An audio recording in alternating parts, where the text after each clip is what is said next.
Hello and welcome to the FreeForge, our special charity one-shot benefiting Color of Change, which is obviously a cause near and dear to my heart. I'm going to give you the exact talking points to make sure I say it right. Color of Change is a progressive nonprofit civil rights advocacy organization. It was formed in 2005 in the aftermath of Hurricane Katrina in order to use online resources to strengthen the political voice of African Americans. As you well know, lots of us, and by lots of us, I mean like well over half of us, are actively under siege right now. So maybe vote, because it matters a lot.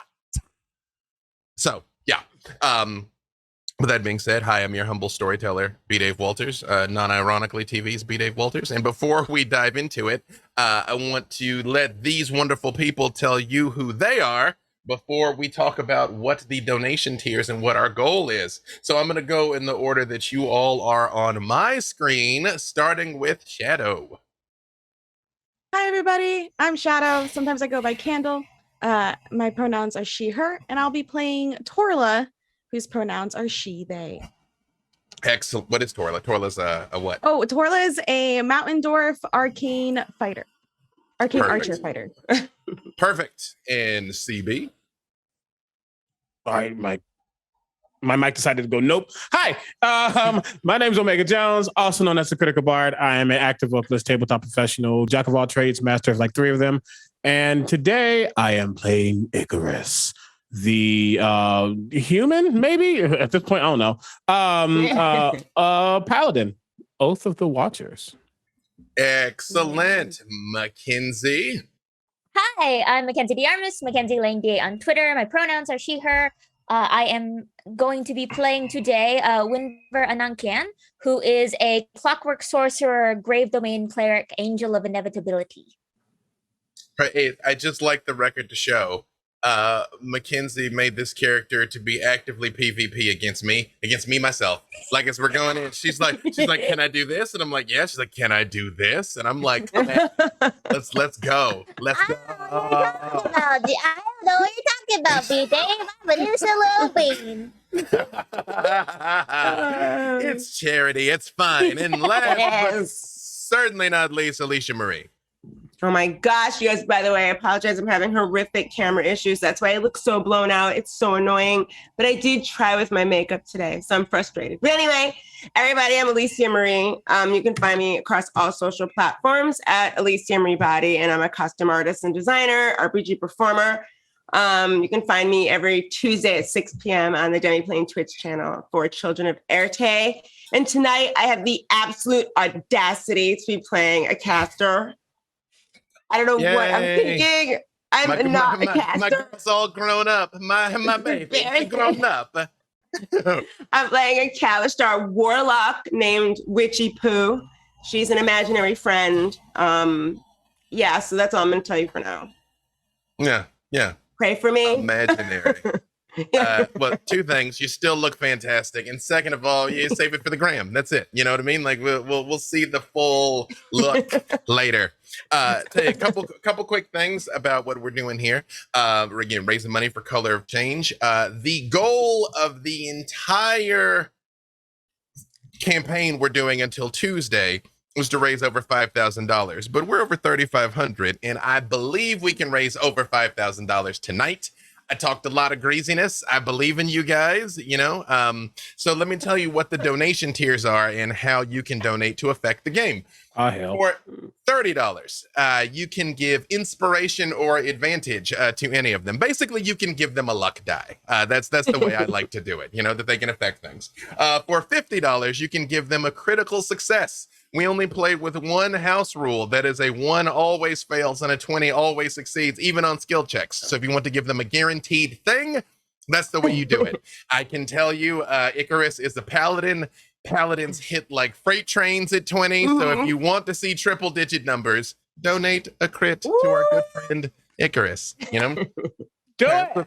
Pass the crit to your Icarus. Okay, legally distinct. Legally distinct. Exactly. You have to sing it 3 octaves lower and slightly off tune so that we don't get DMCA'd. Crit to your Icarus. I'm not singing that cost. Distinct. Okay. For $100, you can do my very favorite thing in the whole world and give them a draw from the deck of many things. There is nothing but good things in the deck of many things, in that at least they're all good for me. If you're not familiar with this, all kinds of things can happen from the deck of many things. You can get witches. You can gain wealth in land, become a lord of a castle. You also can have your soul stolen and maybe have to face death itself in one-on-one combat. I don't know. Good things. That is available for $100. And last but certainly not least, for $500, you can send an interrupting monster, literally anything, and you decide if the monster is there to help them or to hinder them. What? I've had people send Tiamat. I've had somebody sent a Therarak riding the Tarask. That happened, and I did it. Okay. Yeah. Now, I fought it. I'm there. Yeah. So I will just say one last thing. I know I just threw around a lot of big numbers and things like that. There was plenty of times in my life that I didn't have an extra $5 to donate to something. So every little bit counts. Every dollar, every bit, it all counts. Signal boosts, raise, let people know what we're doing here, encourage people to tune into this game and all the subsequent games, and it all helps. But if you're in a position that you can donate, and you want to have a little fun, and also you can donate any of those things to me if you want to watch them twist in the wind more, which is also fine. What? Yeah, we're already in a pandemic. Don't make us suffer more. I'm just saying. They're all professionals, and they came here to do this for charity. Well, I will also say one last thing. I will dangle one little carrot. If we get to 5,000, I have a different number in my head. If we get to that number, you can decide if this is a TPK or if they go home alive. And for those of you that are familiar with my charity work, as often as not, people pick TPK, and I will do it. Okay. For charity. Again, for charity. I would love to see you all live. I'm just willing to let you die. So we're here for a good time, not a long time. With that being said, I also apologize. We were hamstrung by some tech snafus, but let us get to it. I'm ready. I guess I had to ask for it. Do it. Somewhere in the depths of space, at the center of all reality, at this very center of the prime material plane and the intersection of all planes, there is a city. Sigil, the city of doors. It is shaped like a large hollow torus and divided strictly into sections, all overseen by the Lady of Pain, an enigmatic deity capable of visiting death on anyone simply by casting her gaze upon them. Hopefully we won't be running into her tonight, but who knows? You all are at a different area, near the docks of Sigil, where each of you individually were sent a message asking you to come to do one simple job that would pay you enough gold that you could retire for the rest of your lives.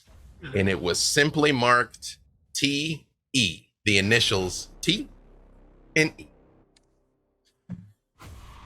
When you arrive in Sigil, it is an astonishing place. It is called the City of Doors because there are doors that go to literally anywhere and literally everywhere. If you know where to go and the right combination and can get past whoever might be guarding it, you can gain access to any place or time imaginable in this in the City of Doors. And you all are in an area where there is a large bar. There is a faded red sign that says Max's, and the X is kind of tilted slightly to the side. Sentients of all imaginable shapes and sizes are strewn about tables being lost in their cups, because one thing about being the center of the universe, it is literally always 5 o'clock somewhere. Witchy Poo. As you arrive, what does Witchy Poo look like? Okay. Witchy Poo is a warlock, and she's like, she's 20 years old. She's about 5'2". She's a Kalash star. She's about 100 pounds soaking wet. She has just like this, black sort of cropped hair, dark, heavy black, kind of dramatic makeup. She has big, disrespectful, ignorant earrings on. She's dressed like a high priestess at a funeral, basically. And she's sort of standing around, like looking around, wondering where everyone is, wondering who T is, wondering when she's going to get her gold, wondering what this is going to take. She takes herself very seriously.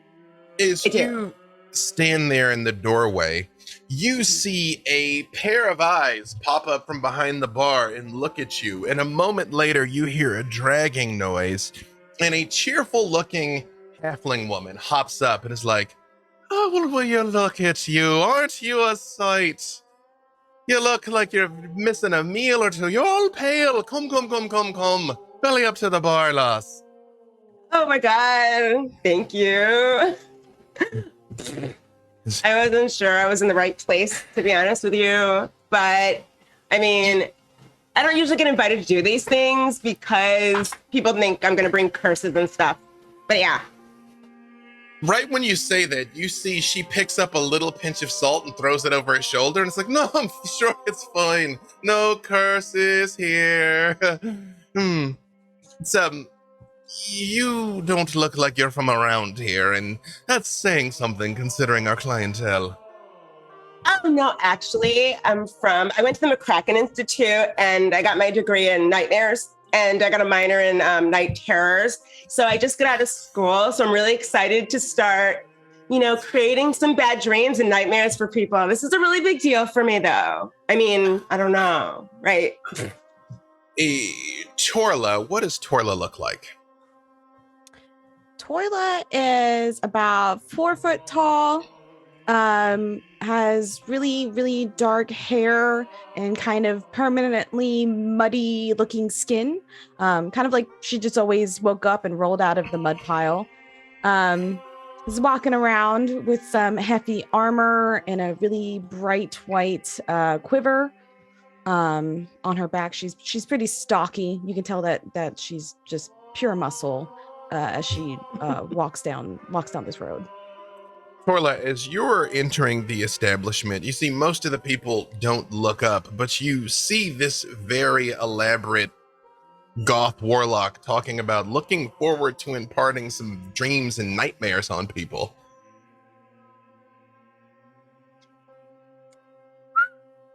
Well, I'm sorry. Did you say dreams and nightmares on people? You scared me. I scare easy. That's quite ironic there. Yeah.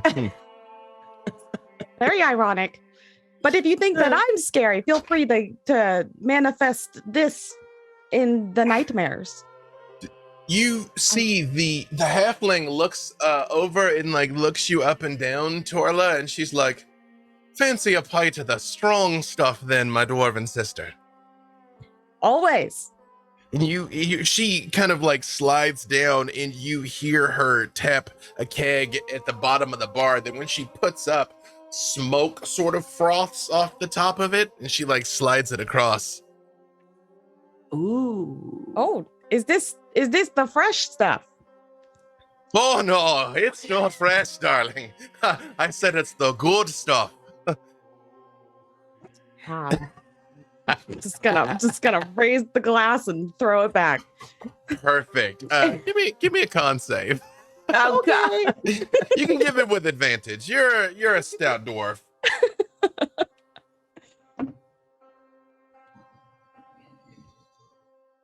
Oh, okay. That is going to be a 24. Ooh. Easily. But it is as advertised. It kind of fights back on the way down, but it's nice though. It's nice. Okay. I imagine, smoke starts coming out of my ears. Ooh. Meanwhile, Icarus or Winnever, you all tell me which of you is more likely the type that would have tried to get here early. A little, but I think Icarus probably is more punctual. He's very Icarus. punctual.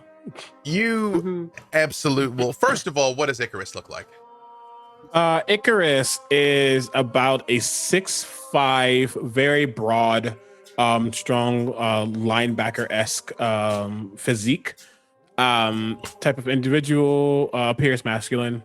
They have nice, rich caramel skin. I don't really like using food terms for skin tones, but it's true. He has very nice Counts when it's caramel delicious, skin. though. That part. I gotta go. But their face. Maybe I'm literally drinking a caramel. Just saying. It's a darker caramel that you make on the stove. It's that dulce de leche caramel. But while their skin has that brown tone to it, it also has a golden undertone, as well as the golden freckles upon their face. They have completely white eyebrows, and their eyes are whited out as well. Simple gray hair. They're wearing plate mail that is gleaming with gold, platinum, and white. It is just completely over gauntlets, shin guards, boots, whatever the case may be, just completely decked out.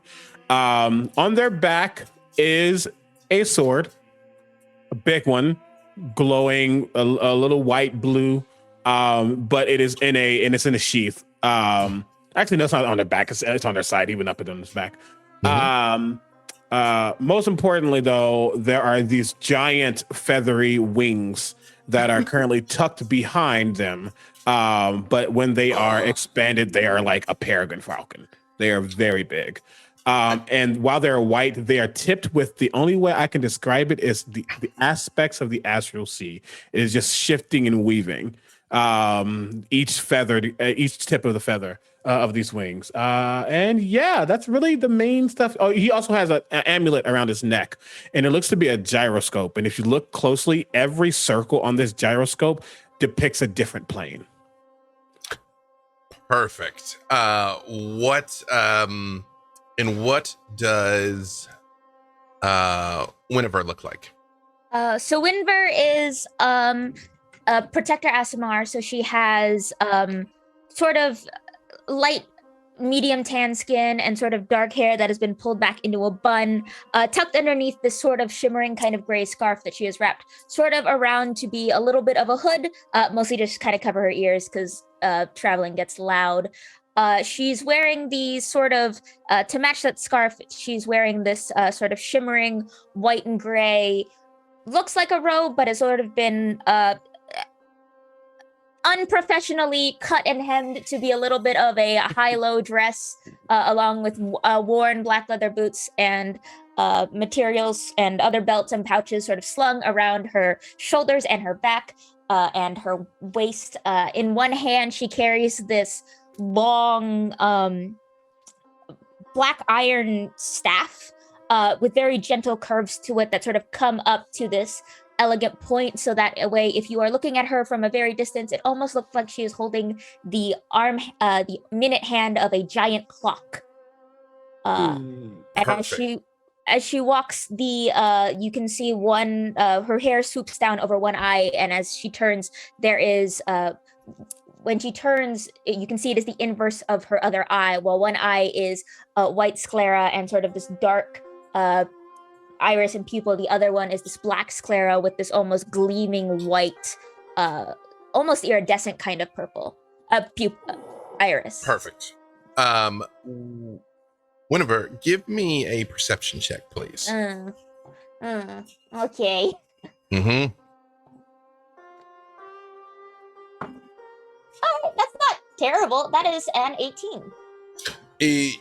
You immediately clock this dwarf and warlock chatting at the bar, but you also see this imposing angelic man kind of at the back of the bar, so kind of clocking everybody all at once. I will walk over to Icarus and sort of gesture to his wings and go, "Oh, Neat. I've got a pair too. Do you now? Yeah, they don't come out all the time though. It's sort of a last-minute party trick. How are you? They are quite useful. He like looks around for a second, wondering why Winver came straight to him. But he did remember that someone said that we were told to like meet here, correct? You were. He just says, I am well. I might meet you. Luckily enough, Joypunk has donated for 2 draws of the deck of many things Here. and did not specify for whom. Therefore, we will let fate decide whom is going to draw. I'm going to roll a 1d4. Number 1 will be Torla. Number 2 will be Icarus. Number 3 will be Winnever. Number 4 will be Witchy Poo. That is 1 for Winnever. Hey! That is 1 for Witchy Poo. So, here's, I'm already let's stressed. go. I'm already stressed. the only solution Oh, is to God. donate for Shadow and Icarus. Chad, Yeah, I believe you in gotta, you. you gotta even the tables here. You Come gotta even on. it out. You gotta even it out. Thank I will just you. say, as I draw them, any that come out, I'm taking out. So it's only gonna happen once. You know what I mean? It's not like if death comes up, death is out. I We won't all put it back know in. the cards I always get. So I'm gonna It's need true. not to get them.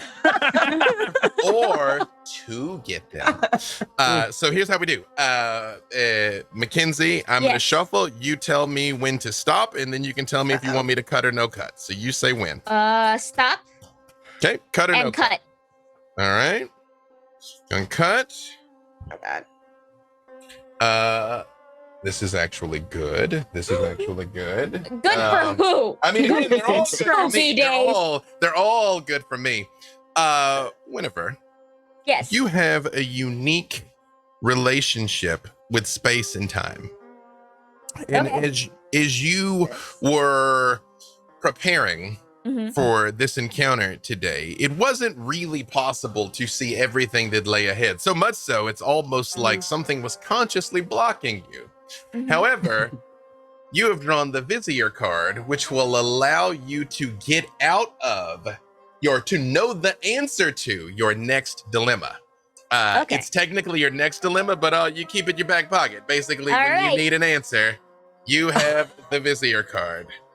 Yep. And noted. I'm like, While I one am of the happy good for ones is out of the Mackenzie, deck. I am scared. One of the good ones is out of the One deck. of the good Right. ones is out. Goodbye. Ugh. Perfect. Same thing. Alicia, tell me when to stop shuffling. Stop. Cut or Don't not cut him. Don't Don't cut. cut. Mhm. This is one that I will reveal at a dramatically appropriate moment. He is Oh no. notorious for doing Yeah. this. Get ready. I do. You do. It's good. It's good. You find out. You know, I mean, that was. I'm just gonna shuffle. That was Moon on. That's the wishes, by the way. The bottom card was the wishes. I'm gonna shuffle 1,000 times, so it doesn't matter that you that you see that that's what that was. Perfect. Also, while we got it here, let's see. Just a couple other things. Lauren Urban, Obo Lauren, friend of the show, gave advantage to Alicia. And Chip 170 gave an auto crit to Omega. So we're gonna get at least one of those paladin freight train hits. We At least the stand. one. We're gonna need it. We're At gonna need least it. the one. Perfect. All right. I'm putting the deck. It's never far away, y'all. I'm quick on the draw with this thing. So you let me know when you want it. All right. Perfect. As you all are making your way in, all of you give me a perception check. Ooh, this could be good. Oh no. 25. That sounds like a 1. That's a No. one. I got it. Oh. Torla, 25. the taste of the old country is kicking in. You know what I mean? Like, yeah. You I like keep doing the like smoke trick. songs about a mountain that you lost that you got to get back to are kind of legally distinct songs that are running through your mind here. What was that the rest of you got? I got a 13. 13? Witchy Dirty Poo? 20. Dirty 20. 25. 25. Witchy Poo, you kind of notice as this dwarf is happily drinking, almost everyone in the bar stops almost in unison. They're like, they put their drinks down, they all stand up, and they all walk out. Even the bartender hops from behind the bar and turns and leaves. And there is the four of you and one more person at the very, very back of the bar, sitting in a corner with their hat pulled low. Everyone else walks out. They don't say a word. Was it something we said? Did you guys notice everyone just walked out? Oh, hi back there. Witchy waves at a kiss and whenever, hi. Hand goes to hilt of sword. You all hear. Oh no, you don't be scared of me. It's fine, don't worry about it. It's just design choices. Never change. You all hear in your minds. Oh, don't worry, friends. I just thought we needed a little privacy to conduct business. What did everyone else hear that too? Have you lot? That was not me. Oh, definitely wasn't me. No. I thought it would have been you. Me? Yeah. I thought it would have been you. Oh. I mean, it might have been the fellow with the wings. Was it out loud or was it in our mind? In your head. In You our each head. heard it, but it was in your head. Yeah. Gonna breathe and then look over in that individual's direction. You all, you see the figure is still very much covered up. And you all hear in your heads again. I hope you all don't mind if I make myself a bit more comfortable. I just realize if I don't warn people, they tend to get a little reactionary. And you see there a black gloved hand slowly push the hat up. And you see the pale bluish purple skin of a mind flayer. It's got long tentacles that hang down, but it's dressed unlike any mind flayer you've ever seen. It's actually got fairly feminine leather, form-fitting leather armor in this like long, wide-brimmed leather hat. And all the rest of her skin is covered up except for her face. And she just pushes it up and makes what you think is probably the mind flayer approximation of a smile, or that it is if some of her tentacles quiver slightly, but it's still slightly off-putting. And she says, apologies for my appearance. I realize my people have a number of enemies. That you do, so why did you summon us? And it's still on help. Yeah. You see she rotates her head and she just looks at you, Icarus, and she says, the stories are true, I see. Wonderful. And she shows her hands to all of you and very slowly stands up. And she says, I have a job for you. A very simple recovery mission. If the stories about you all, even if half the stories about you all are true, it should be nothing for you to go out, find it, and return it to me. What exactly is it? There's a lot of things that could be it. She sort of scratches her head for a second and she says, I realize what I'm about to say is an unusual answer, but you will know it when you see it. My fear is if I should tell you now and your minds become susceptible to someone else, they will know my plan too far in advance. I will give you the location and I assure you, the cargo is unmistakable. Okay. Is it alive? No? Why was that a Possibly. question? Wouldn't it just be easier to tell us what we're looking for so we don't like look really stupid, like wandering on the dock alone or whatever? You know what I mean? Just a suggestion. Witchy Poo, you hear her in your head again say, I'm aware that you are a dual entity, that you have an invisible friend that isn't actually invisible and isn't imaginary, but that's not something that you just want broadcast to the world, is it? That's how easily I plucked that out of your mind.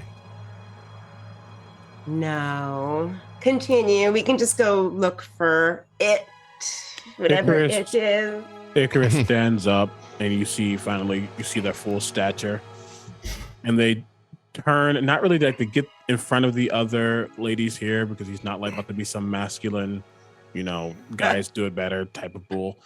But he does take a step forward, and he simply says, "I don't have time for games. You will tell us exactly why you have summoned us." Please. She stands up and you tower over her. Mind flayers are actually very physically slight. Their power is primarily in their mind. And it's she's a powerful small, mind. And she's small even for a mind flayer. She's about 5'6" and walks right up to you and looks up at you, Icarus. And she kind of stares at you for a moment and she says, "I will pay you more gold than you can ever spend." Done.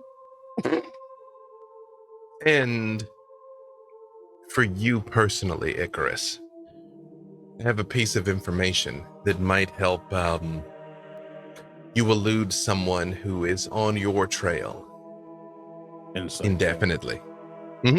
Roll. I will very visibly. You will see the amulet almost start to spin in on itself as I guide myself. Perfect.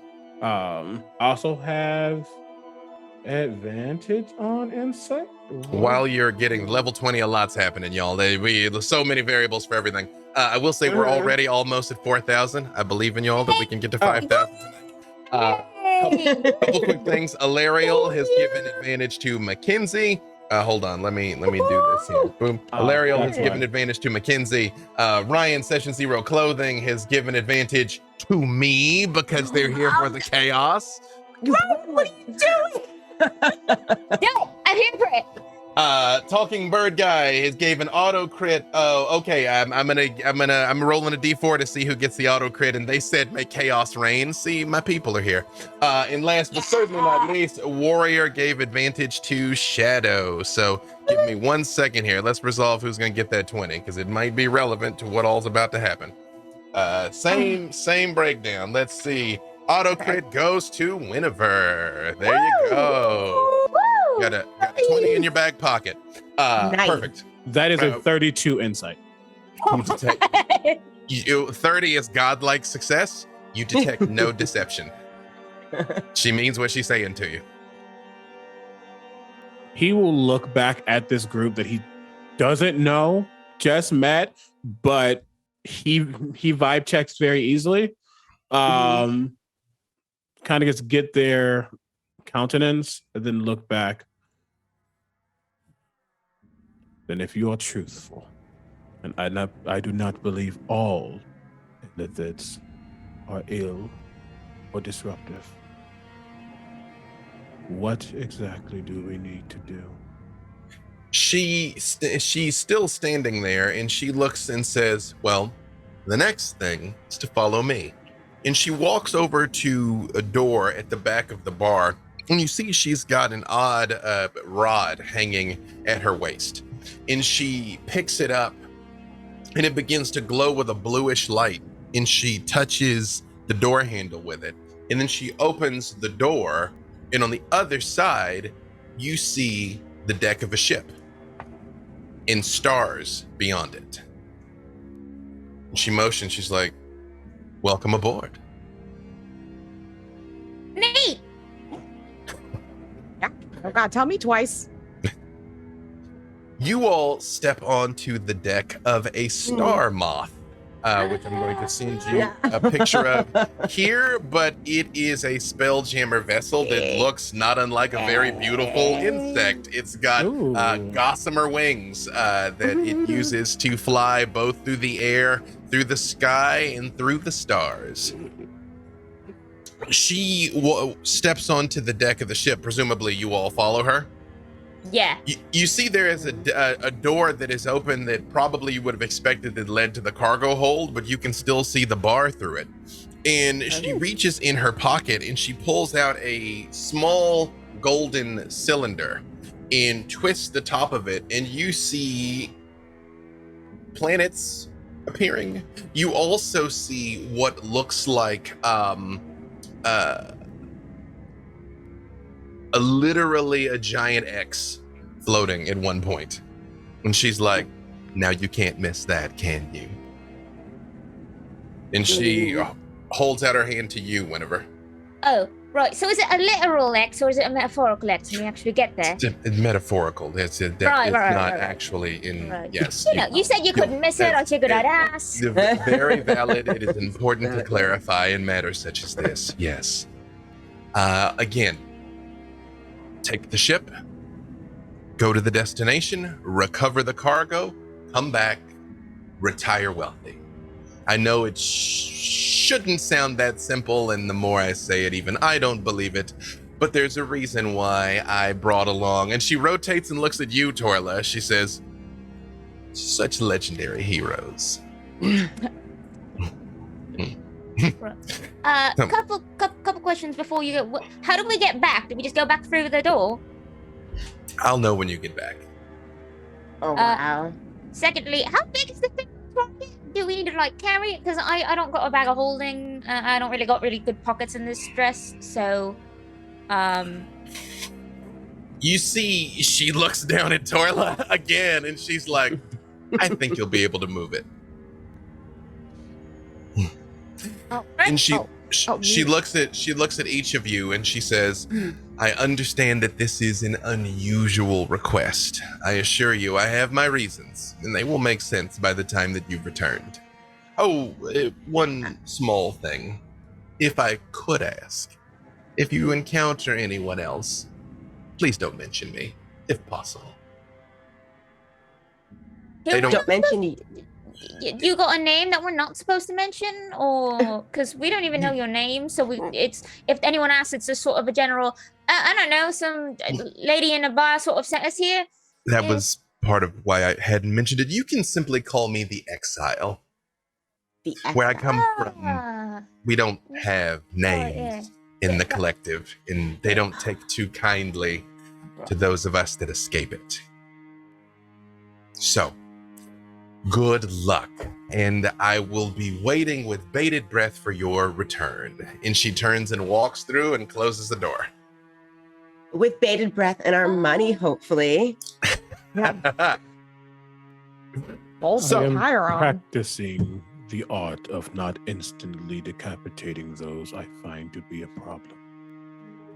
How do you do that? How do you keep yourself from decapitating people you meet that like upset you?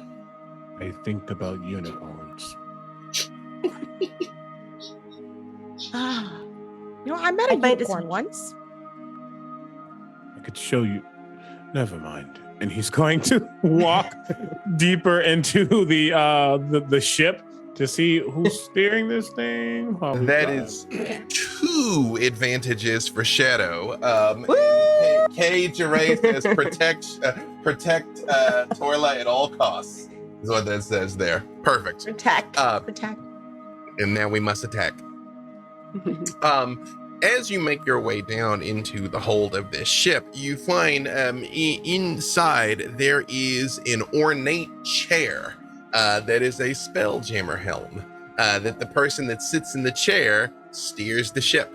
It does not require any unique skill, although it definitely rewards higher intelligence. Who would like to steer the ship? I would love to steer the ship, but I mean, I'm not exactly I basically skated through school by my personality, but confidence in you. Take that. Really? Seat. Yeah. Step up to it. Okay. Hold on. I will put a hand on your shoulder if you allow it. I will say, I am more than positive that you will be sufficient. I will give her guidance. Perfect. Guidance. I have a +0 to intelligence, not me. Hey, same. Yeah, because I have 0 intelligence. You know what? But because this is a charity game and we're among friends and this is a star moth, I will actually let you use your charisma. So, Witchy Poo, give You're not gonna get me a charisma check, not a save, a check. Okay, this is before I sit in the chair, or have I already This would like you're trying to take her out. Basically, it's it give me the charisma check. Okay. Mm-hmm. Oh, 22. With Add a guidance? D4. Yeah, add a D4. And add a D4. Oh, yes. What am I talking about? 26, my friends. Witchy Poo, 26. when you sit down in this chair and you take a second to sort of get your bearings, it's a very unusual sensation. You become aware of the full vessel. You're aware of the rooms. You're aware of where your fellow passengers are, and it sends an odd pins and needles sensation through your extremities, almost like your arms and legs go to sleep. But you will the Star Moth to pull away from Sigil and to leave the atmosphere as Sigil is floating over a giant mountain at the center of reality, out past the sky, out into the stars. As you all go, you see the stars around you, which is unusual for those of you that have never been into space before. They are dots of light all around, but you notice they just go faster and faster and faster and faster until it is almost incomprehensible streaks of light all around you as you are hurtling through space aboard the Star Moth. Yes, absolutely. Icarus, Or.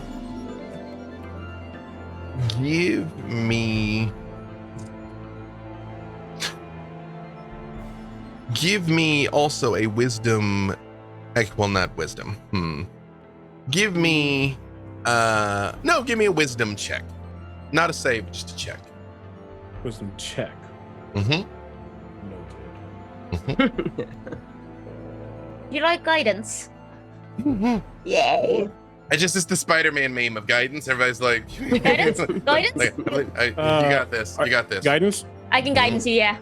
Right. While you're rolling that Witchy Poo, again, this the Star Moth literally looks like a beautiful bug, and you're doing an astonishing job flying it. Oh, I love it. It looks like a bug too. This is perfect. Tracked. It's tracked. Yeah, it does. Yeah, it's like a beautiful butterfly, like a star moth. Okay. Are you doing anything in particular while you're flying? Are you maneuvers or anything like that? Actually, because people usually never let Witchy Poo drive ever. No. It's like she's literally, we're talking like too fast, too jerky. Maybe she's trying some spins. Like she's having fun with this. So she's like, hold on to your hats, everyone. Yeah, the whole space and time alignment is basically rotating here, but you notice the Star Moth has its own gravity, so you remain on the deck as she's like doing these crazy maneuvers.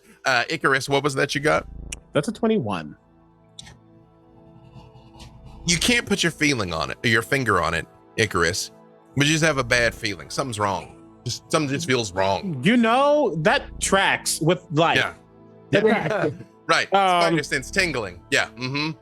Oh gosh. Okay, cool. I'm going to, because as I'm sitting there, I think I'm probably not sitting kind of like closer to the front, just kind of watching the world, almost meditating with myself. Just close my eyes like I'm just thinking, and as I open them, you all hear a very, very, very loud sigh, and you shouldn't be able to hear it, but this is a thaumaturge sigh that it just echoes. It's full Rorschach. I could have decapitated them when I got the chance. Unicorns. And I'm going to start looking around because something feels off, as you said. Are you going to share with your companions that something feels wrong, or are you just sort of reaching for this in your own mind? I'm going to. I wish I had telepathic means. Yeah, I will head back to where the group probably. I don't know if they're all spread out. If they are, no, that's a good question. Are we spread out or no? Well, the star I mean, moth. I think we're together. Well, one, it is up to you all, but the star moth is a mid-size vehicle. You know what I mean? Like it's not a ship you could like easily get lost in. Type. Gotcha. I would have had to been next to you to touch you to give guidance, so True. I'm up wherever Icarus is. Sure. Then, yeah, we're probably together at some point. I can say, I have bad feelings, and when I have bad feelings, it's planar cataclysms. I would Oh, hope fun. that's not this. What? And Witchy Poo hits the brakes and turns around. What are you talking about? You have a bad feeling. Witchy Poo, the moment that you're like, oh, I should probably stop the ship, you all feel it just lurches to a stop, like if somebody just pulled the emergency brake. Witchy Poo, you didn't do that though. The ship stops itself, like it's hurtling through space, and then almost like if it could skid through space, it does, basically.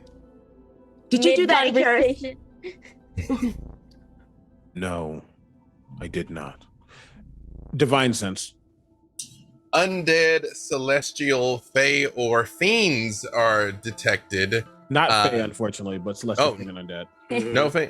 You detect none of those things. But all of you give me a perception check.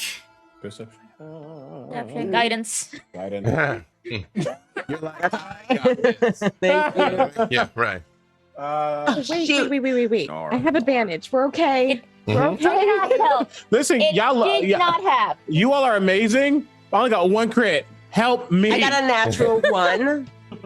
Yeah, Witchy Poo, you're trying to figure out why the ship stopped. You know what I mean? You're Yeah, just like, what the heck is this? You know? So that was a 1 for Witchy Poo. What was it for Winifred? That's 4. Oh, like a Mhm. 10. Nothing too major. Icarus? 19. 19 and Torla. Also 19. 19, Icarus and Torla.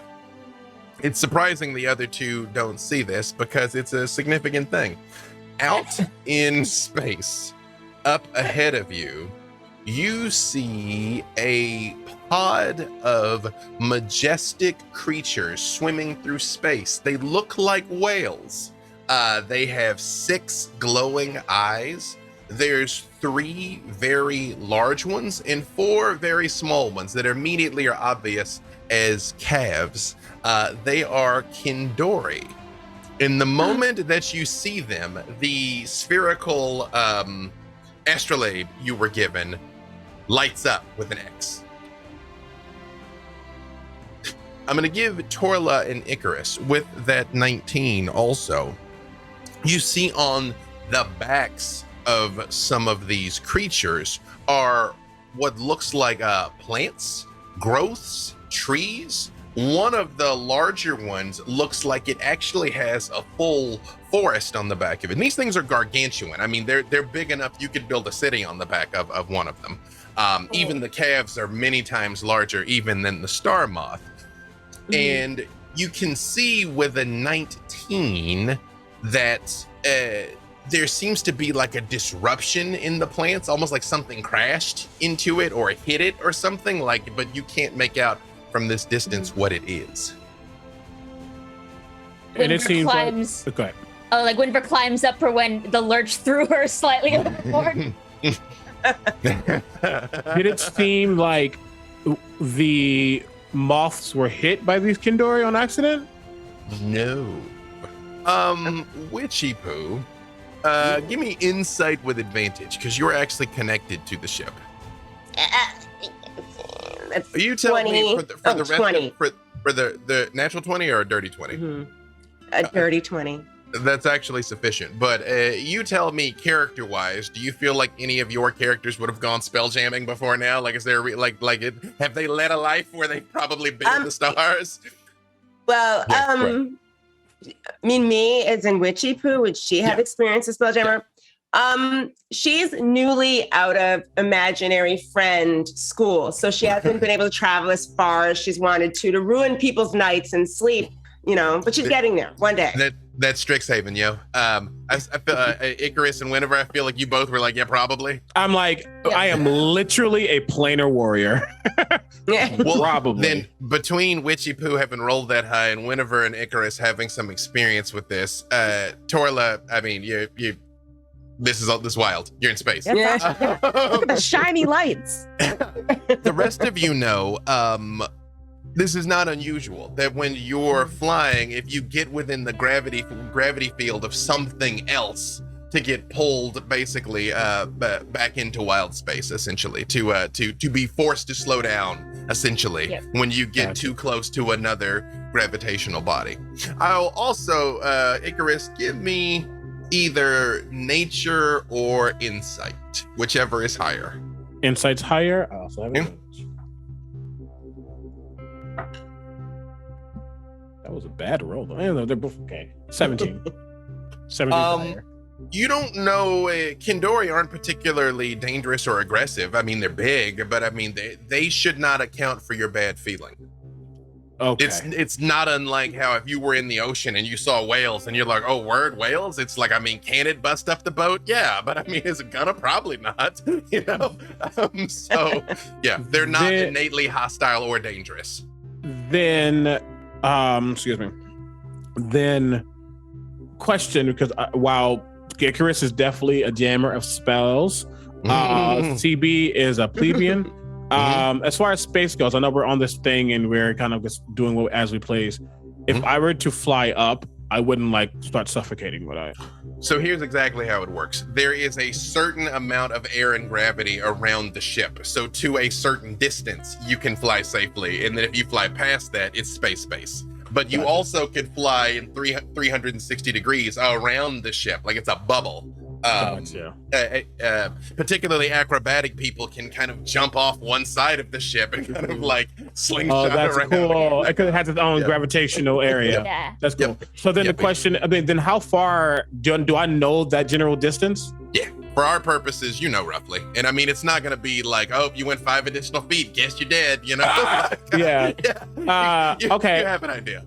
Cool. Then I'm going to, my wings immediately, I mean, I get into a spot where they can, wings immediately unfurl, kind of like outstretch and just make sure they are good.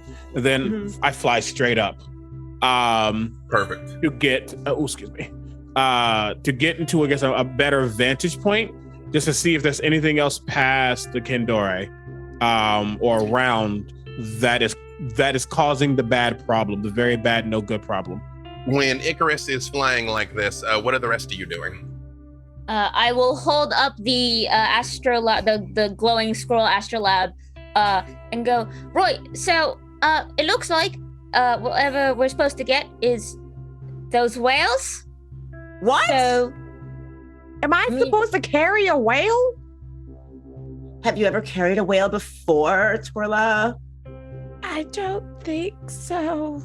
see, this is why she should have told us what we were going to do. Because now we're going to bring back a whale.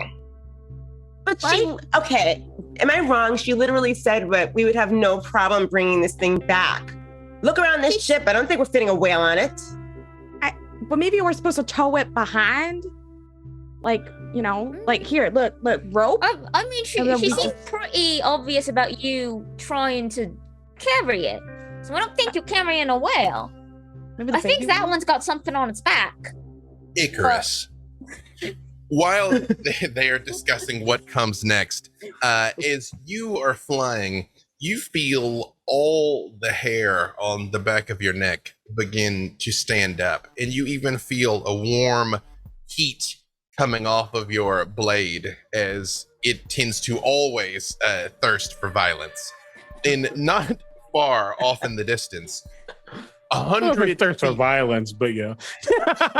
Violence, justice, vengeance, you know. Okay, valid. I'm like, it ain't Cass. It ain't Cass's blade. You see what looks like right in the middle of space, right in front of you, what looks like a rend start to appear, to literally rips. And you see a massive tentacled ship come flying into being right in front of you as a Mind Flayer Nautiloid jumps in to the near vicinity. And all of you hear in your minds, oh, well, this is a pleasant surprise. don't resist sentience. You will serve the good of the collective.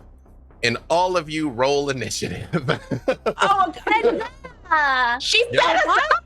We fell for the oldest trick in the book. This is ridiculous. I'm assuming You sensed no deception from her, though. Yeah. She was. Oh, yeah. Mhm. I still believe her.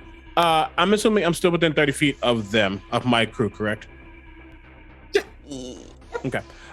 With that being said, everyone, because I am a Oath of the Watchers paladin, please roll initiative and add 6. Oh, spicy. Wow. So, Which only gives me an initiative of 5 because I have a negative to my dex. Oh my god. so hold on. Witchy Poo, you have a choice because you're the one flying the ship. I have an 11. I don't know why I said that. So I continue.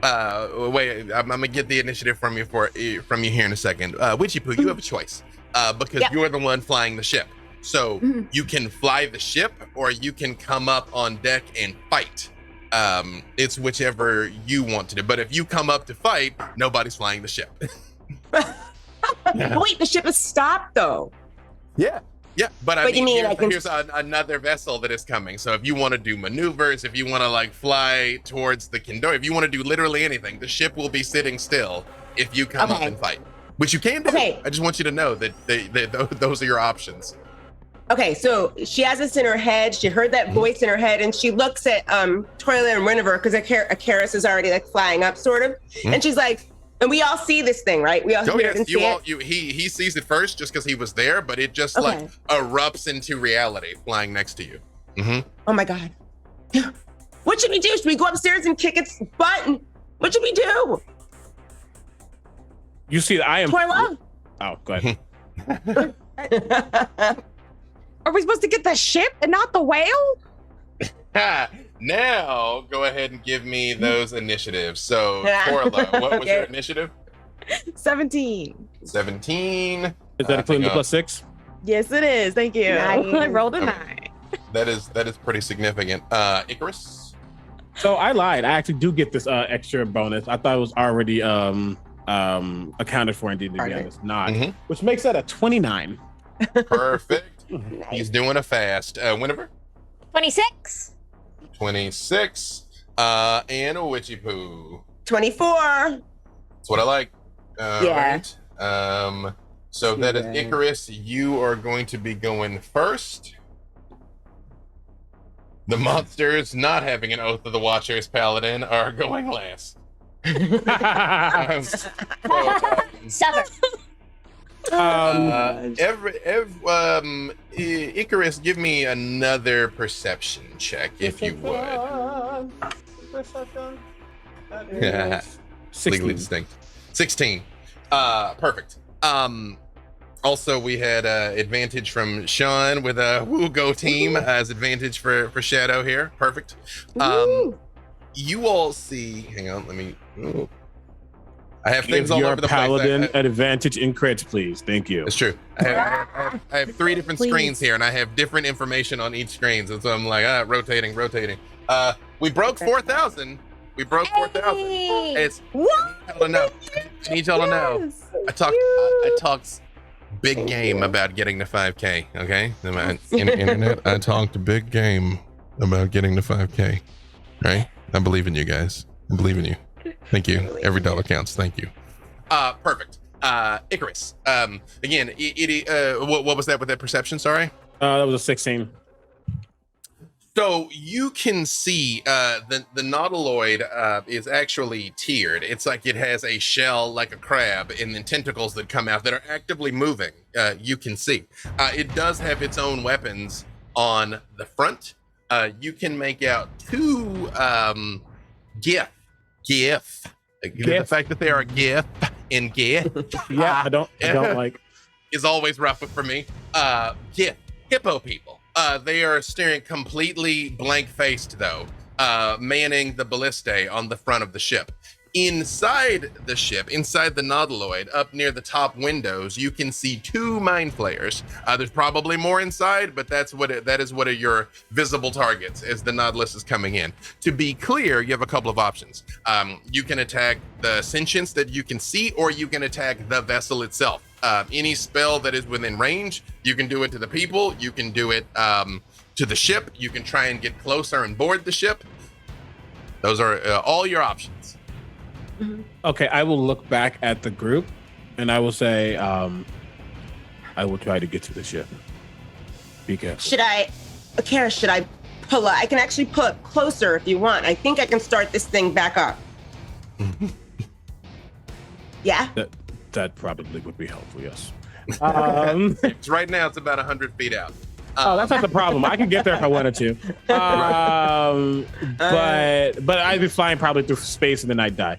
It has its own complications, yeah. Exactly. But what I will do is you'll see me almost cup, like you can't see it right now, but like I'll cup the gyroscope amulet that I have, and I'll start speaking in Celestial.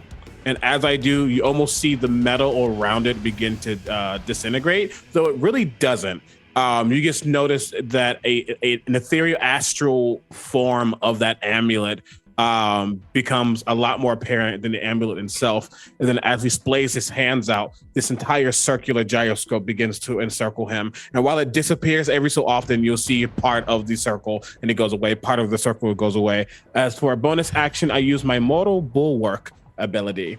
I will does what? So I already have True Sight for 60 feet. I now have True Sight for 120 feet. I have advantage on attack rolls against aberrations, celestials, elementals, fae, and fiends. And when I hit a creature and deal damage to it, I can force it to make a charisma save, or it's magically banished to its native plane of existence. Oh, but that's an anti-aberration thing for sure. Right.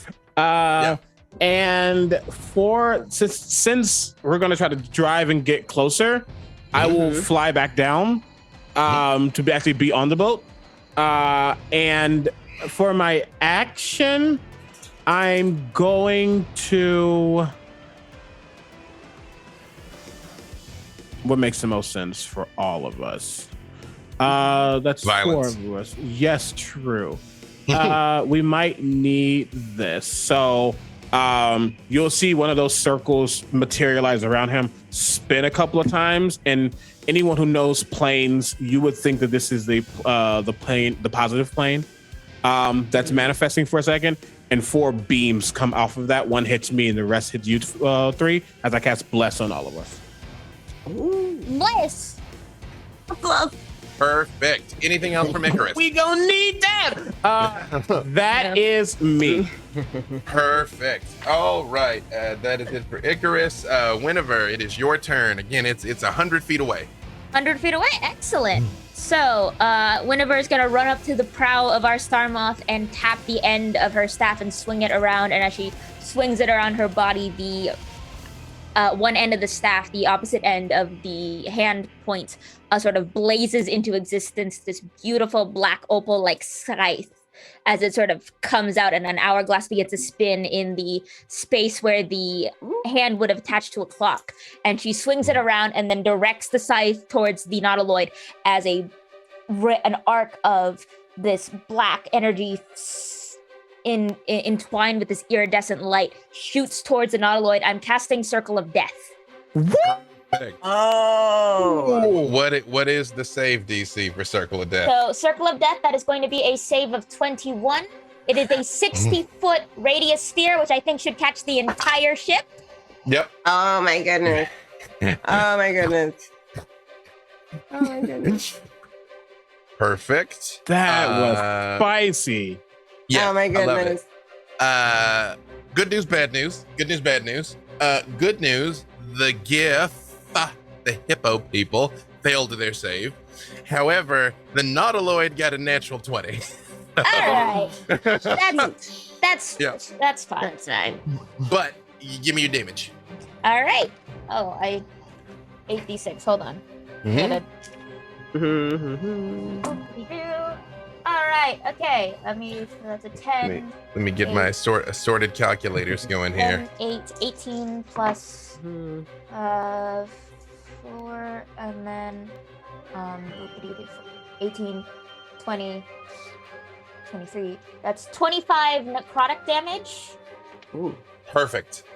You see this like blast of destruction hit these two GIF, and you see their skin begin to wither and melt under the necrotic energy to their mortal flesh. But you notice they don't react at all. They stay completely blank-faced, even though they're like starting to sizzle and burn.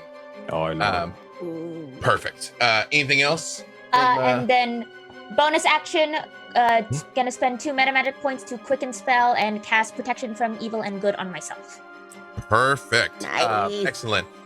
Witchy Poo, is it your intent to take you in closer? Yeah, so I think that's my action, isn't it? Is it a free action or is my that's no, my action? if you're gonna be flying the ship, you're gonna be flying the ship. Now, I'm flying it.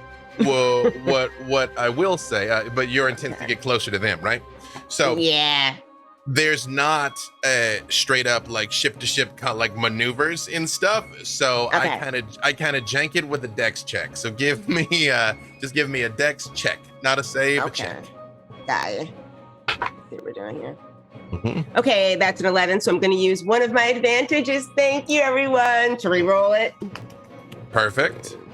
Let's see if it works. Come on, come on. Ooh, that worked. 21. Plus, do I still have guidance? No. No, guidance is individual. Okay. 21. I'm gonna give you two things. It's good because that wouldn't have been enough. Witchy-Poo, as you are angling the ship and you all see like space start to rotate here as she is turning towards them, you realize even though this nautiloid leapt into existence right next to you and immediately was like, hey, great, we're gonna enslave you all, it's not coming towards you, it's going towards the Kindori. Like you were able to get in close to it where you're close enough to board if you so choose, but that also means they're close enough to board you guys as well. But they're heading towards the whales, not towards you. But now the two of you are kind of in parallel heading that direction, if that makes sense. Okay. So Perfect. Okay, so I see one of the gifts or whatever sort of standing there or floating around, whatever. Mm-hmm. Can I? Okay. And he's still, how close is he now? If I've gotten the ship close enough, can I be like right next to? Technically, if you're flying the ship, you can't do this, but this is a charity game, so I'm gonna say there's a porthole. You can blast somebody. Yay. You're like, man, ka-chow. So you can see the two GIF on the deck. Oh, okay. So the one can I see one is he driving the ship or is he just on it? Use the man of the guns. It's got good. the nautiloid has its own weapons on the deck. They're man in the guns. Okay, she sort of lines up like right next to it. And as she turns to look at him, her eyes that are usually really light just turn this inky, like lurid black. And she just looks at him and smiles slightly. And he has to make a wisdom saving throw. On a failure, he's charmed. It's a DC 18. I was about to say, I got a big old 3. Okay, so basically, he's just charmed by me. So what I want him to do is, I want the driver to like follow us. That's all. Well, it's not who's piloting the ship. He's made in one of the guns. Yeah, he's on the deck with the gun. You can't see who's actually flying the ship.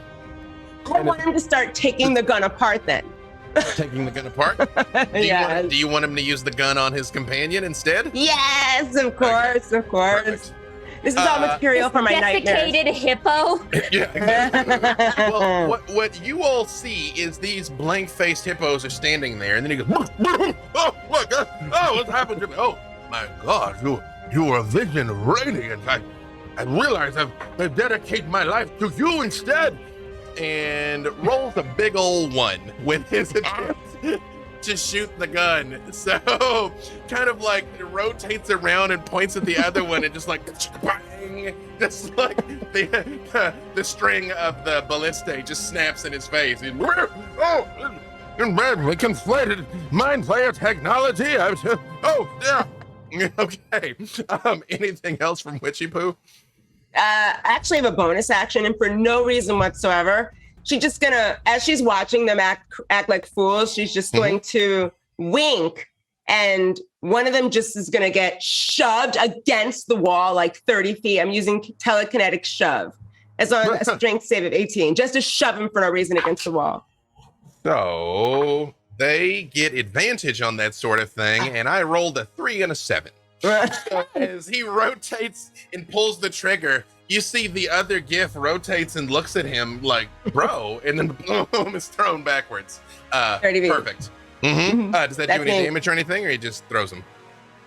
It just throws him against the wall 30 feet.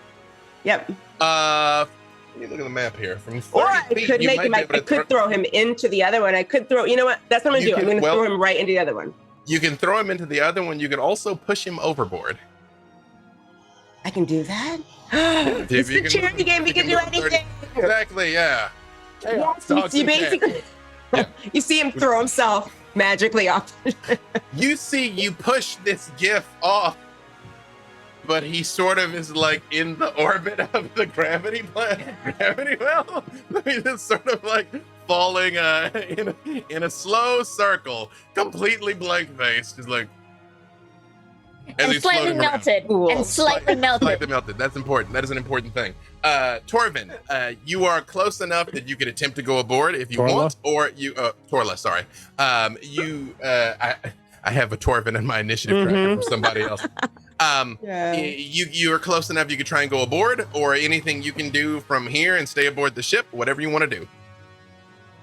And there's nobody else on deck except for the one.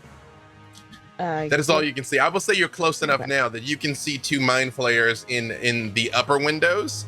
And this is a large ship. This ship is bigger than yours, so there's probably more inside, but you can only see the 2 that are basically observing all of this. And Torla, while you're looking, you hear in your mind, little friend, you're very clearly far from home. What are you out here doing?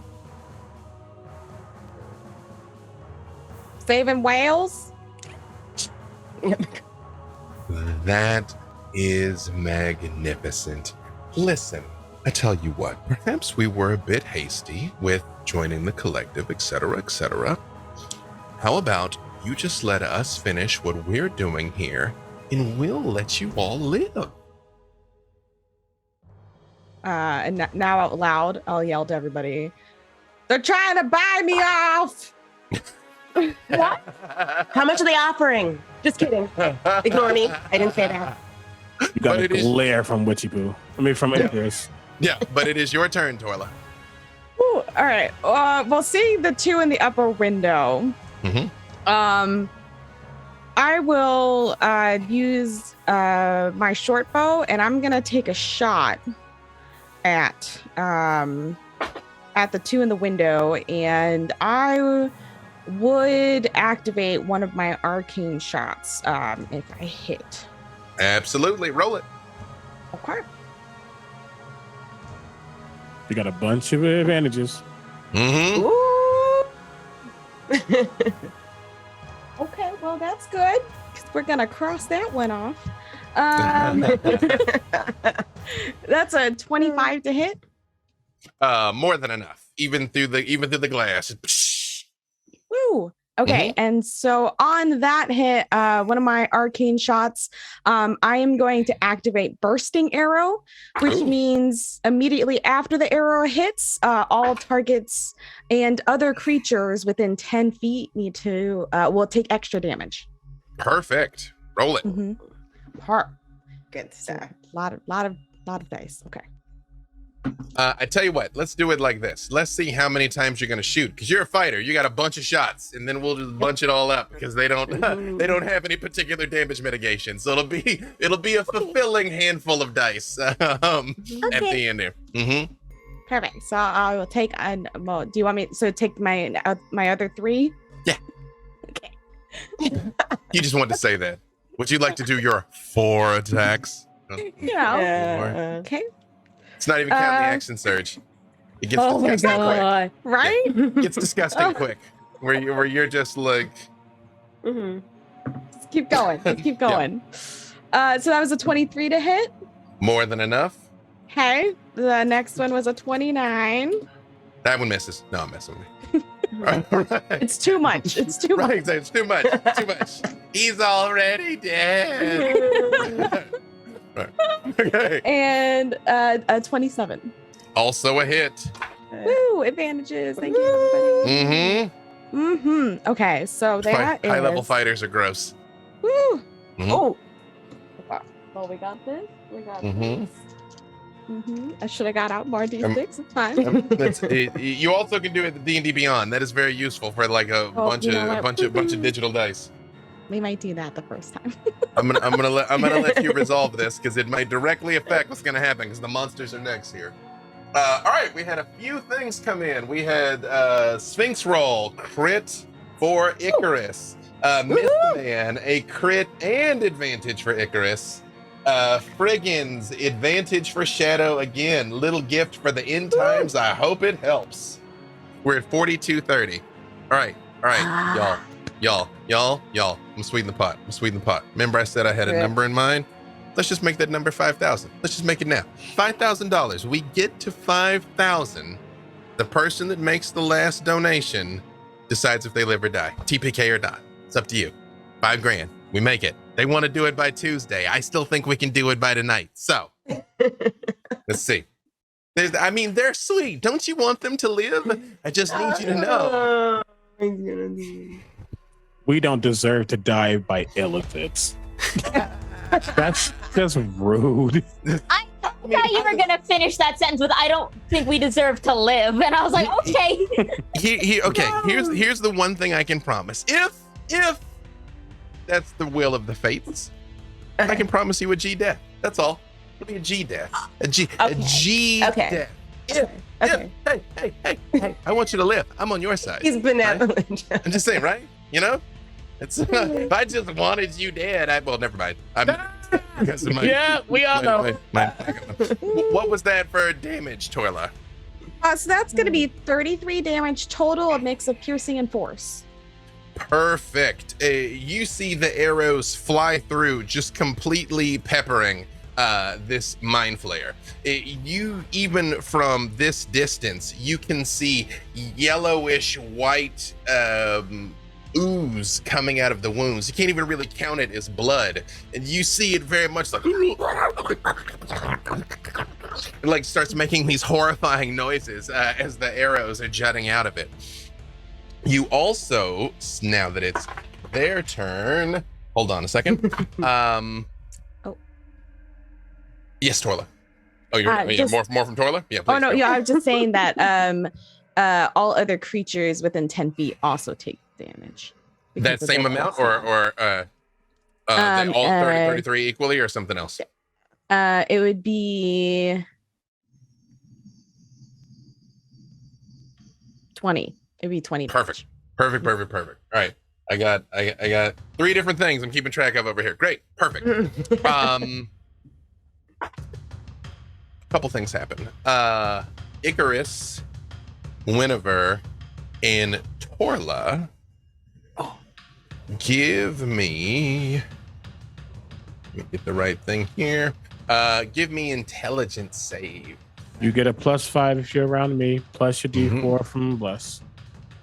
Is this a spell or magical effect? No. Okay. Fun.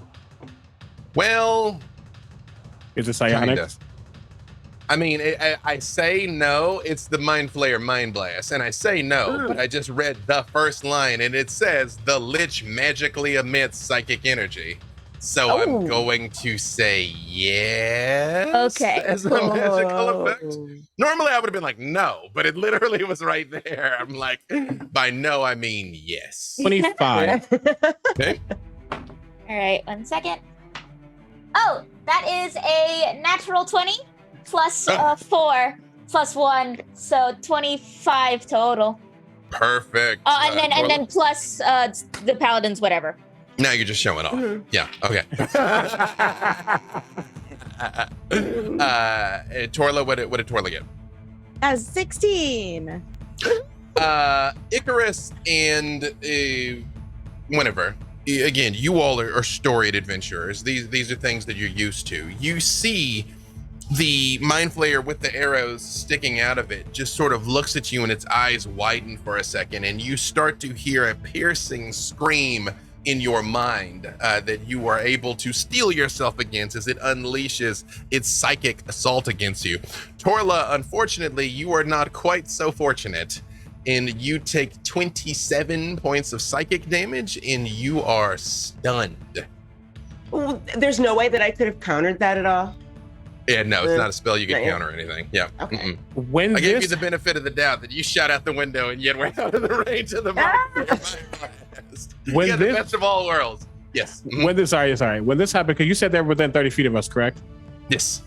When this happens, I look at Winver, knowing that they have overcome the same blast that I did, and I smile as I look back at this specific mind flayer and just whisper, "No." Can it take 14 points of force damage, which my vigilant rebuke? If someone succeeds on an int, whiz, or charisma save, I use my reaction to deal force damage to the one that's forced a saving throw. Perfect. Absolutely. You see, like, its head snaps back, and you all hear this horrifying clicking noise coming from it, where everything else is silent, which those of you that have dealt with mind flayers realize that one's panicking, where most of them are still ice cold. A couple things happen. You see the tentacles of the ship reach over and grab onto the front of the Star Moth. Like, you hear, and you feel it, Witchy Poo, start to wrestle with the ship. And you see the mind flayer that is in the window, the one next to it just reaches over and touches it, and they both disappear. And the Nautiloid is still, actually I should roll how much damage the Nautiloid does here, as its tentacles are wrapping around the front of the Star Moth. Yeah, I mean, you hear the deck like shattering and crunching from it. It does 22 points of bludgeoning damage to the ship. It's just like, So there's no one manning this ship now because we just saw them disappear. The ship's just it's like sentient. It has its own feelings or something. theoretically, there is a person in a chair in that ship like yours. Theoretically. You could see two of them. You saw at least two of them disappeared. One of them's lit up and the other one was burned also from Torla's arrows. The two of them vanish. Quick question, Yes, BDave. When they disappeared, was it a spell? Was it an innate ability? What was it? Technically it's a spell. Cool. Counterspell. Right. Let's see. You see it touches, they start to vanish, nothing happens, and then they vanish. Give me an Arcana check. You can too, Icarus. Actually, you can too, Witchy. Actually, you can too, Torla. Everybody can give Arcana checks. Let's go. Let's go. All the 15. Arcana checks. 15. I'll use my advantage and redo that because that was Okay. ridiculous. I mean, That's come on, what the heck is going on? I'll guidance myself for these. 19. Mm-hmm. That does not 19. 19. 15. 15. Torla. I know magic, not even a little bit. It was a strong 10. Shooting With magic. an Shooting advantage. magic. Exactly. Yeah. Like, yeah, boom. Yeah. Witchy Poo. Yeah. Mind flayers were a part of your coursework. They're literally nightmare creatures, and so something that you would have studied. They all have the ability to teleport. They all have the ability to take someone with them when they go. If you saw Winifred try to stop one and they disappeared anyway, there's just more of them than you could see. There's just more of them that are just there, right? Right.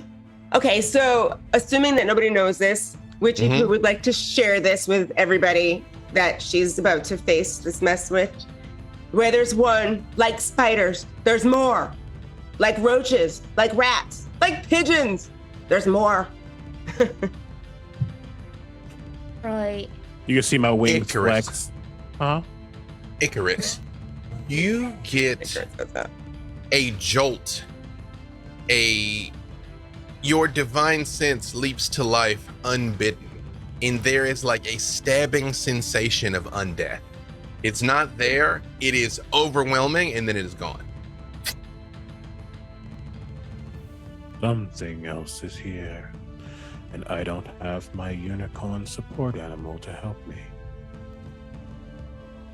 Do you want to And- hold my hand? I can make an illusion of one. Here, drifting in space, enshrined in the tentacles of the Mind Flayer Nautiloid that they have seemingly abandoned, is a good place for us to take a little break. We're going to take a quick 10. You think for a second. Don't go nowheres, and then we'll come back, and you're gonna see what's going to happen. Again, hang on. Let me That's check the good. total. We check the total right now. All jokes aside, by the way, thank you all for your generosity. Thank you for tuning in. It's Seriously. Saturday. You can be anywhere, and again, Thank literally every you. dollar counts. Every little bit counts. Thank- Thank you so very much. Let's do that quick 10, and we'll BRB.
Hello, welcome back. Okay, so we're about $800 away from reaching our goal. So allow me to sweeten the pot yet again. Oh no. If we get to 4,500, all four of them will draw from the deck of many things. It's like 2 for 1. 2 for 1 there. That's like a really good deal, though. Actually, Yeah. All four of them will draw that's from like 270 for 4 draws. So that's good. That's good. you know, let's just start with that. We'll start there and see what happens, because pending the chicanery the deck inflicts, this could go anywhere.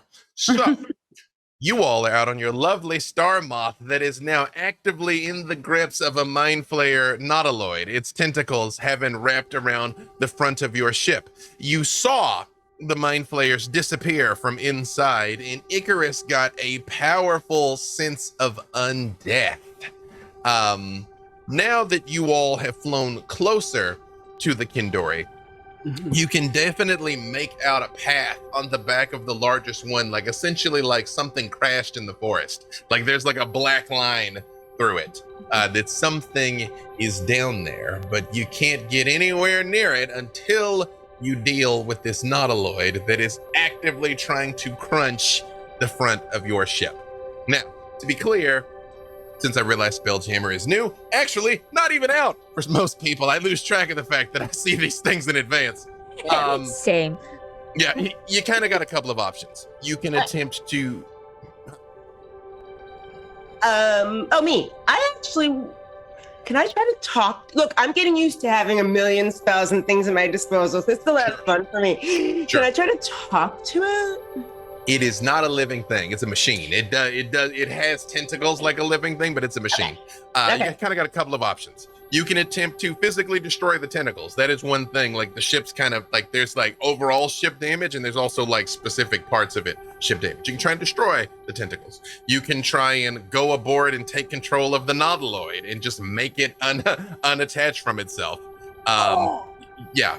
You can just try and muscle your way out of it when you fight back and like get out of its grip and leave. So just to give you some ideas of the kinds of options that are available to you. Okay, well, the first thing I will tell you that Witchy Poo's gonna try to do, she's going to try to maneuver, like try to wrest control of the ship back to see if it works. Give me... Are we still in initiative? I mean, in the strictest technical sense, you're still fighting the nautiloid, but I mean, there's not going to be like active round-to-round combatants. So, yeah. So feel free to say something if you have a suggestion. Give me either athletics or acrobatics. Your personal athletics or acrobatics. Acrobatics. Because the ship does kind of function as an extension of you. Okay, it's 21. 21? Yeah.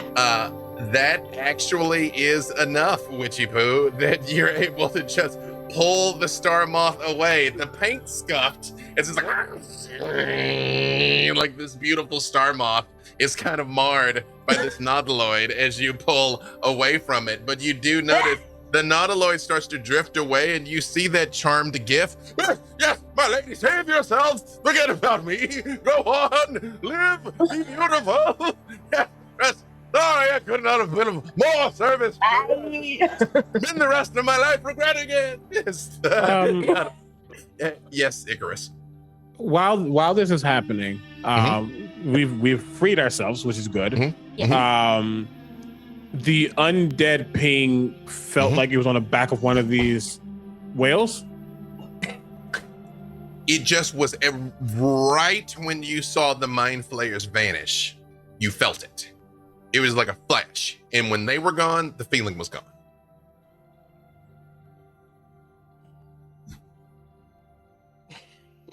Then it's weird. I don't know where he's going to go.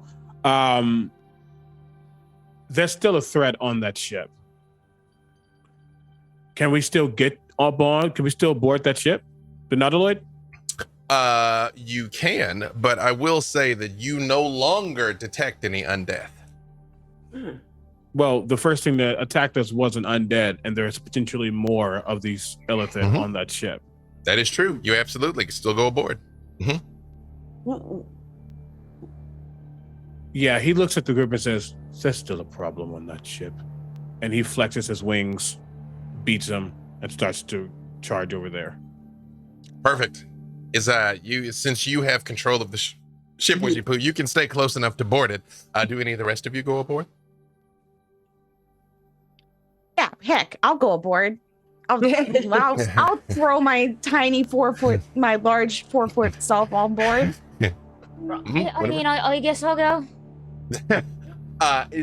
So I know I have a flying speed of 90.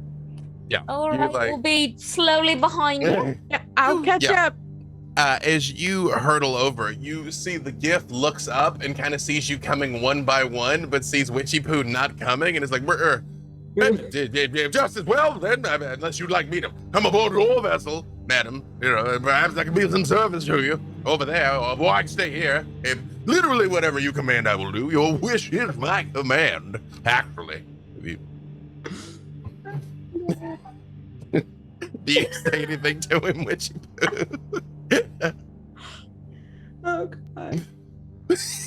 Yep, she's gonna laugh at him out of the window. Icarus. Is you fly with that speed of 90, it becomes quickly apparent to you that this place is empty, except on the bottom level there are cells, and inside the cells there are 3 Githyanki that are just sitting on the floor. Basically, they don't have any armor or any weapons, and when you come in, they look at you and they're like, "Well, you don't look like a mind flayer." I don't look like a mind flayer. Do I look like a problem? I don't suppose you fancy setting us free by any chance? Are you going to become a problem for me? For you? No. For who? Oh, for the squids, of course. That's good enough for me. And I'll open up all the cells. They stand up, and they're about your height, but about half your size. They have leathery yellow skin, flat, almost non-existent noses, and most of them are covered in elaborate scars from a lifetime of battle. And they step out, and they just say, "Oh, all right then. You didn't by chance already kill all of them, did you? Because we sort of were throwing lots about who would get to take their heads first." Neither of those heads has tasted the blade that I wield, unfortunately. They turn, do you by chance speak Githyanki? Boy, no. You never know. Hold on, let me just check one quick thing, because something that I have gives me way too many things. I'm just making sure that it doesn't have a way of nor I don't speak Githyanki. You see, like, he kind of nods his head towards, give me insight. I can do that, Captain. Yeah, That is, 27. You have no idea what they're saying, but you're pretty sure they're impressed. You know, like, they're like, kind of like the cut of this guy's jib type thing, you know? And they're like, Be warned, there is another problem that is lurking. It is yet to reveal itself, but all things reveal themselves to me, and I will be their problem. How high was that insight? 27. See, he looks at you, but there's something he's not saying. He just nods, but you're clear he knows something he's not telling you. He's going to note that. Take a step forward. Extend his hand. And I would hope that problem doesn't shift to another place. You see, he gives you the full warrior's grip, you know, the forearm to forearm thing. Yeah. Always happy to make the acquaintance of a fellow professional. Well, and he'll turn on his heel and start to head out. You see they kind of look around, and you see they immediately start climbing the ladder up towards where you know the bridge is. Whenever as you and Torla arrive again, you see this gif on the deck who's like, could you possibly at least fish my mate out? You know, he caught in the gravity well. He is not really the expert flyer that you lot are. He'll be out there indefinitely, really. I'd say it'd be the death of him, but depending where we go, he may not need to eat or drink. But would look upon it as a personal favor. You know, the squid's beset has blindsided us, you might say. Took our vessel, took us aboard, made us slaves. Now I'm all pockmarked and flesh-eaten. That's fine. Don't blame you personally for that, actually. I'm about to open fire on the vessel, you see.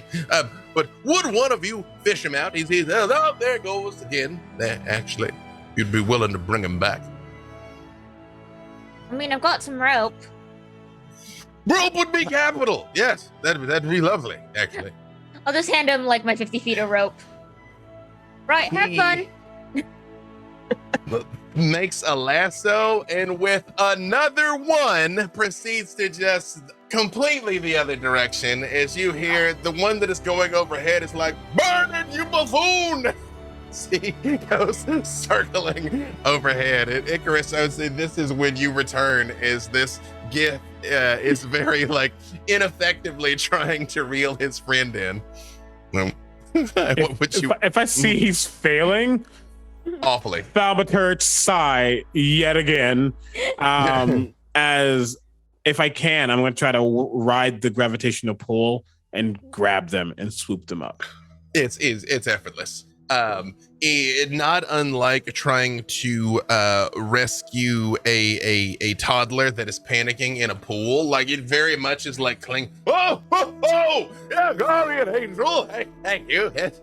I suppose that if I can, 'cause I'm assuming they want to get on our ship now. I like swoop and then literally toss them onto the ship. You see the birder that you now know his name very carefully steps across and is looking down towards where Witchy Poo is, and he's like, would be ungentlemanly to just present myself in such a state. Like I've never gazed upon anyone quite like her. It's just a radiant vision. He was. I can help you with that. I don't know if I can. Well, let me just do this. Let me just and I just go like this. I don't know if I should take fashion advice from someone who, yeah. And then yes. Go ahead. So I just go like this, and I just like do prestidigitation just to like tidy. I know I can't do anything about like the you know, but I just kind of like make them sparkly, shiny, clean. But who's the captain of this vessel, by the way? I just want to make sure I reports for duty to the proper person. Hey, permission to forage for flowers, actually. I'd like to make a corsage for myself to give the proper greeting when I meet my lady down below. I mean, if you can find flowers in the middle of space, go for it. I mean, there's a forest. Oh yeah, no. We've got a bunch of whales. You can go look over there if you want. Oh, yeah, you win. I don't think you actually want to go down there. Nothing positive that transpire there. In fact, if you like my suggestion, you should set your vessel in the opposite direction. Post haste. The mind flayers were doing unspeakable things. Right, what exactly were they doing? Why is it bad vibes? Just, you got any specifics for us? This is the least lucky GIF ever, having now rolled 2 1s and a 6 for what he might know. He's doing his best, and we love him. Capital effort from Bertrand. Bernard. Yes. Bertrand was my father's name. See?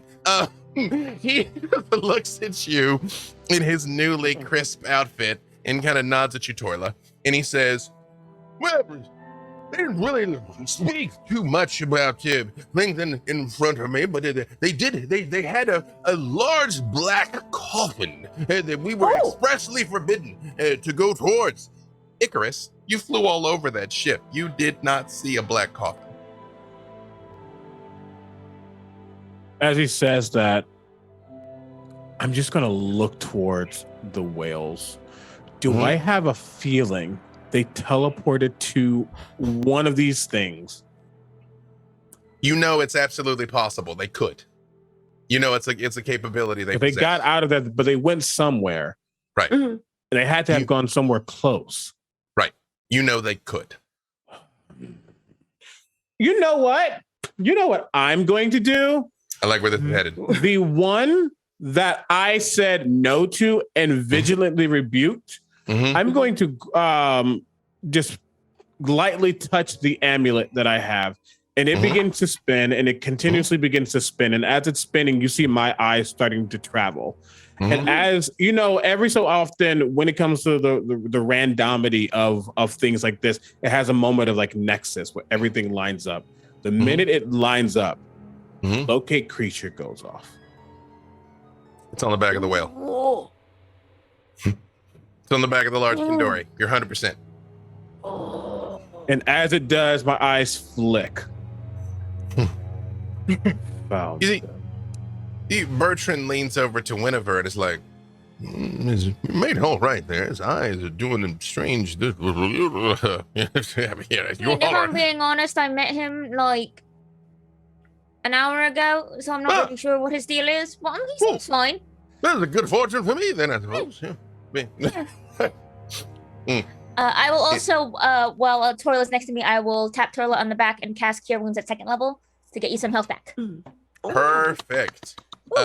Icarus, are you going to reveal specifically to your Spelljammer Witchy Poo? Because technically, the Spelljammer is the person actually driving the ship.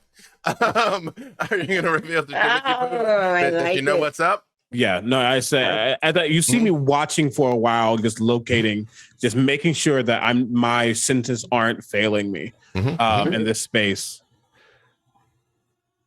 Whoever or whatever they have gone to one of the back of these whales. And if these whales are our charges, I say whales, these Kandori. And if these Kandori are our charges, then you know where we must go. You had me at coffin. And We will go. Punch it and head in. Perfect. Yes. And before we go, you see the amulet roll around once more, and there's one specific sphere that glows, and anyone can tell that it's a Shadowfell that glows for a second as I cast Death Ward on myself. Perfect.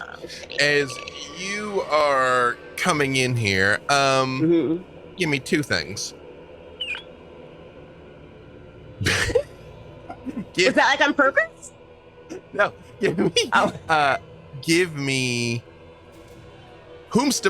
first of all, do any of you have any ranks in animal handling? I have animal, like speak with animals and beast speech and stuff, and mind link and stuff like that. But do you have the skill animal handling? As in proficiency or just like a decent bonus? Well, a decent bonus. I have a +1. +5. +5? Forget it. That's Perfect. 3. Yeah, that's it. Whenever, give me animal handling. Oh no. As you all are approaching this pod that has its own calves, that first of all, are you able to keep it cool? There goes an advantage. There goes an advantage.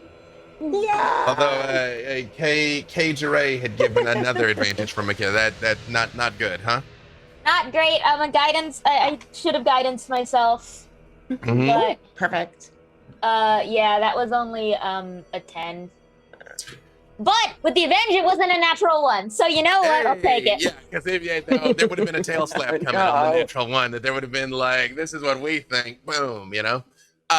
You definitely see whenever whatever you're doing is not helping, and the pod actually begins to break up a little as two of the other adults kind of like fly over the younger ones and kind of like have the calves underneath them. This other one is so big it almost can't do anything, especially I would say Winifred and Icarus, those of you that spend a lot of time spell jamming.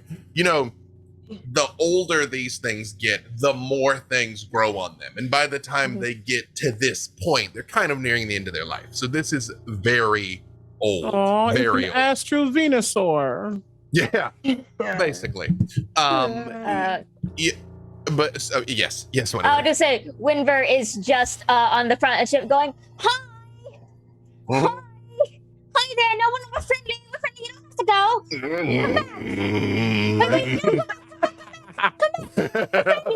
I promise. Maybe like to sing them a song. I can't sing. You a bard? Anyone here have any bardic anything? Mm-mm. Actually, all of you, hold on 1 second here. I need a lot more ale for that. I mean, it's true. I mean, with the dwarven. I mean, I was gonna say the dwarven version of Friends in Low Places, but isn't Far Over the Misty Mountain Cold already the dwarvish version of Friends in Low Places? Yes. Yeah. Yeah, even our country roads. That's true. Country roads, take me home. All of you, give me a wisdom save. Oh, everyone around me has a +5. Mm-hmm. Is this a spell or magical effect? Not this time. All right. Mm-hmm. Oh no! I'm gonna say Witchy Poo does not get that +5 because you guys are on the deck and she's down flying the ship. But the rest of you get the +5. 30 feet, unless it's a big ship. She'd be more than 30 feet away from you. Okay, If she spelled fine. jamming and you're on the I deck. can get it there. Yeah. Okay. All right. Wisdom save. 34 For me? natural 20. Oh, natural 20. Got it. Perfect. Everybody. Wisdom save. Okay. Unnatural 20. Dirty 20. Perfect. I get an actual advantage just because I love it. Yeah, kind of Perfect. Whenever 20, dirty. Dirty 20. Whenever. Oh, I got a 19. You see, well, you're like, hi, hello, we're friendly. One of the whales rotates to where all 6 eyes point to you and just emit a blinding flash. Like, basically, how you know it's one of the main ways they defend themselves. You all still are kind of like, okay, all right, all right. But you all make the save, so you are not blinded by it. But, you know, it's like, back off. Oh, But again, right. if they're flying defensive, the big one kind of is just like doing its thing. All of you give me perception checks now. guidance. Thank you. Yep. No, not yet. I'm not guiding because I'm focusing on the region. 6. Mm-hmm. Nice. That's Now I roll well. 27. Mm-hmm. 27. Wow. 7. 19 for me. 19. 15. 15. 28. 28. Whenever in Witchy Poo in particular, you all realize, especially as you're coming closer here, especially as you've gotten kind of like adjacent and like closer to this Kindori, you can see, as suspected, something has crashed on the back of it. You see a galleon. It looks like a literal ship. What would be like a large 3-masted ship on the ocean. Is laying on its side where it kind of like came in and crashed into this thing. But with rolls that high, you see it crashed into almost like a cave or an outcropping. Like even on the back of this Kindori, it is after all this time and space, it is almost like barnacles have formed on its back. So it's like the ship crashed into a cave and is like wedged in the side of it, basically.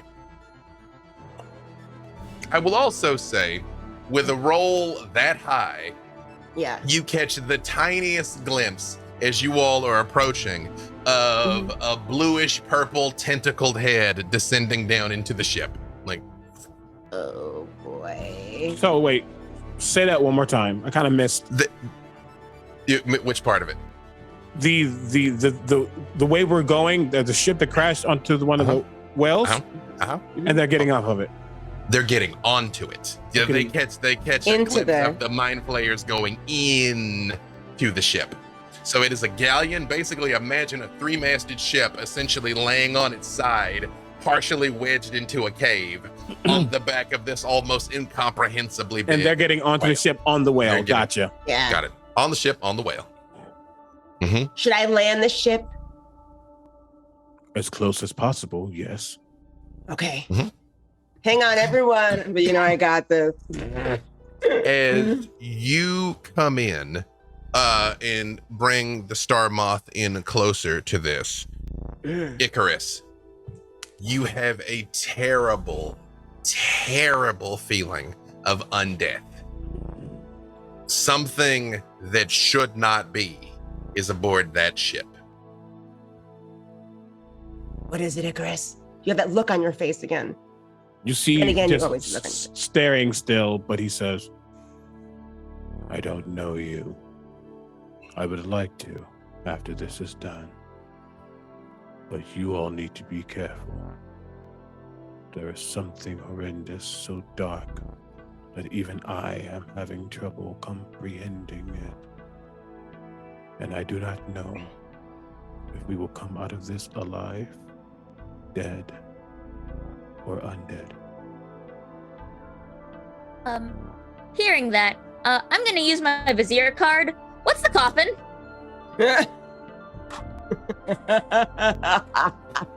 Not gonna lie to you, hand to God. Hand to God. In my mind, I was like, she's got that Vizier card. Yes. At what point is she gonna do this? This is only slightly cheating.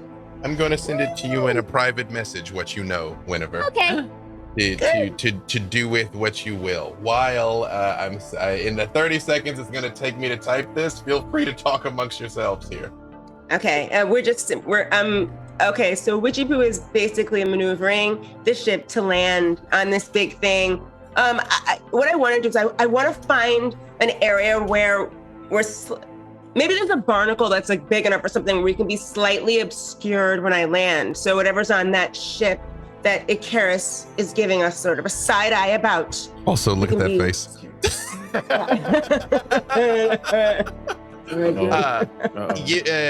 Give me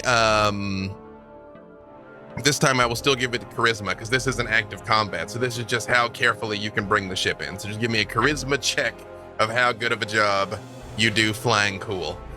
Whenever as you plug into your connection to the fabric of reality, that is what you are aware they're doing. Witchy Poo? A natural 20 plus 4. Like a glove.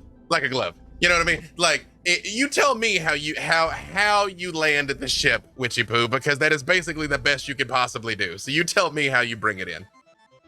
Okay, she starts concentrating again. Her eyes that are usually light turn that inky black void. And she steals her jaw and she grasps that handlebar or whatever it is. She takes a deep breath and brings it right in. But she's finding barnacles she can sort of hide the ship behind. And she makes sure that she bounces it down like, ooh, ooh, ooh, ooh, really softly. And it makes little noises. Not the whale, you know what I mean?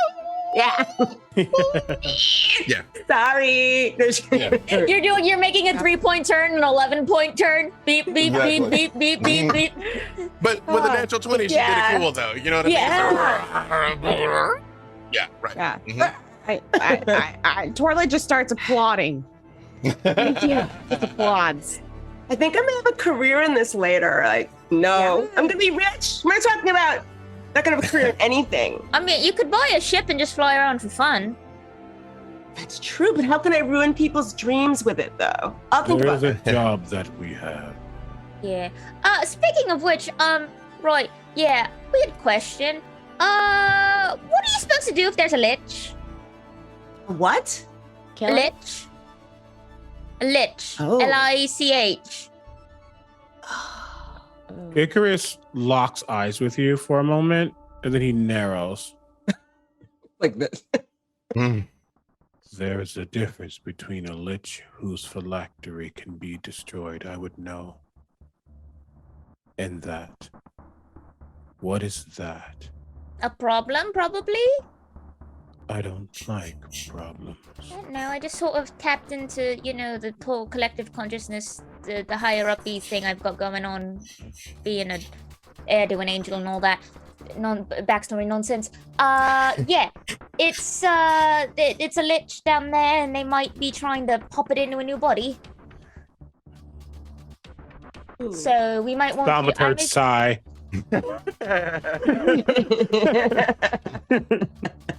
So we might. I'm not sure what our employer wants to do with it. So we can probably return it to them, or we can, I don't know, chuck it through a portal to somewhere else. I like that idea. Let's do that idea. The plan A. I will also say, as a part of your supernatural awareness, the black coffin and its contents is exactly the thing you're supposed to return. Yep. Yeah. Tracks. Then we know what we must do. And he begins to get off the ship. And he pulls out his sword, finally, he has it ready. And this is the most gorgeous, beautiful, celestial sword you have ever seen. And I wish that was an understatement. It's quite an item, yes. As you draw this, again, you did such a masterful job landing the ship that as you all are making your way on foot across the Kindori, which actually it's big enough that it has an oxygen bubble, there's breathable air on the back of this space whale. As you all are making your way through, you see on the so the galleon's basically laying on its side now, right? Mm-hmm. You see come floating, literally levitating out of the hole, the injured mind flayer. You see the arrows have been removed, but it's it because there's still holes all in it because it has no way to heal itself. And it levitates outwards, and you all hear in your mind, again, perhaps we got off to a negative start. All credit to you for making it this far. But if you don't turn back now, it will be too late. We are nothing if not merciful, the Illithids. We only want to bring peace and order and perfection to all sentients. But your particular acclamation can wait, if you would just go. The amulet spins. There is a burst of, and it's so much different type of planar magic. It just hits all four of us at once. As I, without using a slot because of my amulet of the devout, use my channel divinity Watcher's Will. For the next minute, we all have advantage on intelligence, wisdom, and charisma saves. Perfect. Yes. Whenever. Oh, also, while he's talking, I'm just gonna preemptively cast Crown of Stars on myself. Got it. You're cool. Yeah, no problem. I just appreciate that he's like, can't we all just get along? And I'm getting some time again. I'm getting some time to get a pre-cast thing. Okay, this is good. When villains wax poetic, I cast Death's Ward. That's just my chance to do buy us off. It does look at all of you doing this, and it says, I see you have decided to set upon a path of violence. Shut the fuck up, and I fly it.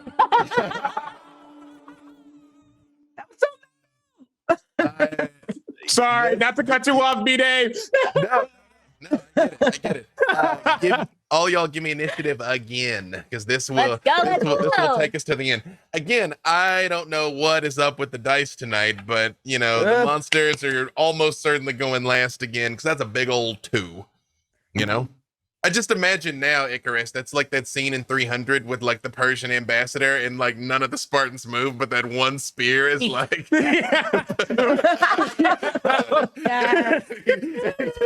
killed. Yes. Yeah, right. Spartans, lay down your weapons. Torla, what you get? Oh, wait. Oh, hang on. We got. What's this? Hang on. Wait. Can I get the new total, by the way? Because I'm going to decide how much I'm going to huzzah this thing. Mhm. I'm about to announce some things up to and including there's at least one deck of mini draw, but I need the total updated. that is the total? 4,420 bucks. Oh, Yeah. okay. All right, so check this out. We're at $4,420, which means $80 more. $80 more. 81. All of them draw from the deck of many things, which, based on what's about to happen, can only be unilaterally positive. Yay. let me We just can only make combat go worse. Right. Stamosis, $9. TPKM Dave, no mercy. An anonymous donated $20. Kim, $30. Advantage to Icarus. Mecavini gave a deck of many things draw. Oh, I see why they had to get it to 420. I was like, these are odd numbers that were donated. They wanted to get it. I get it. Thank you. It took me a second. I'm like, why is it? What? Yeah. Okay. Perfect. Well, first of all, let's see who's gonna get this already queued up deck of mini draw here. You know what? It was gonna be Winnever again, but I'm not gonna let. I mean, we're not gonna like. If I roll it again, so be it. But you know, it's fate has smiled upon you enough today. That is gonna be Icarus. Oh! Yay. Wow. This is already stressful. It's like I have this big cool moment, and then Yeah. Don John. Right, exactly. And I'm like, it'd be a real shame if your soul was in his cage. Yep. Mm. Say when. Come on, planes. Yeah. We are in alignment right now. Mm-hmm. Krypton is not in retro gaming right now. Let's go. Oh my God. Okay. Cut or no cut? I have a slashing sword. Cut. Excellent. Yes. Come on. Yay. I'm gonna save that one for a dramatically appropriate moment. Oh God, that's two. That's two. That's two. I got him over here. I got him over here. Oh my Yep. God. I'm just I'm saying. not panicking. You're It's in your hands, chat. So, initiative though. So Icarus, what was your new initiative? 29. Again? All I right. rolled an 18. I get a plus 11. Hey man, that's what it is. Winnever. I rolled real bad. That's a 5. All right. Believe it or not, the monsters rolled a 2. Witchy Poo. 11. All right. And Torla. Well, I appreciate you guys are so much slower this time, but the monsters are slower still. Icarus, you very much catch him monologuing. Go ahead and roll it. Mhm. You know what?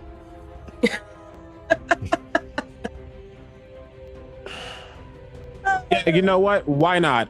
As I rush forward, staring dead at it as it's just going off, I swing my sword around two-handed and immediately just cleave natural 20. You rolled it, or you can spin? No, your use an auto crit. Yeah. What? Go ahead Are you and serious? roll So the damage. double Mhm. dice. Yeah, double all dice. Okay, so I'm gonna So make this If a. you're gonna banishing, smite, whatever you can stack up on it, it all gets doubled. Going to. I mean, now I need you all to know something. In actual exchange that CB and I had before we went live, is he was like, I don't know how extra I want to be. And I said, always be as extra as possible. Yes. You're not wrong. This is an injured mind flayer. You know, Yeah, they're so I'm only not- so yeah. visibly durable, Yeah. but Mhm. if you want to blast him out of existence, Well, he's getting blasted out of existence. I'm making this a second level smite, so that's Mhm. going to be 3d8 on that. So Mhm. in total, because I have a lot of things, I'm going to be rolling 8d10 Mhm. and 1, 2, 3, 4, 8d8. Perfect. Go ahead. Oh, Here For for those who have them. not guessed it yet, I have the Sword of Zariel. Hey. Hell yeah. She wasn't using Yes. it. he wasn't using it for anything. It's Bring fine. it. Exactly. That is 100 points exact of points of radiant and slashing damage. slap. Radiant and slashing. My Like level 20. I just need you to know, even at the best of times, he had 71. So you tell me what happens to this mind player, and he's just like, surely we can find a way to, and then you know in movies when something happens so fast and this thing is doing what it's doing, and before it finally realizes what happens, the slice goes through, and that's like a miniature nuclear explosion of just radiance that just blasts their body apart, but they're still talking for like 5 more seconds.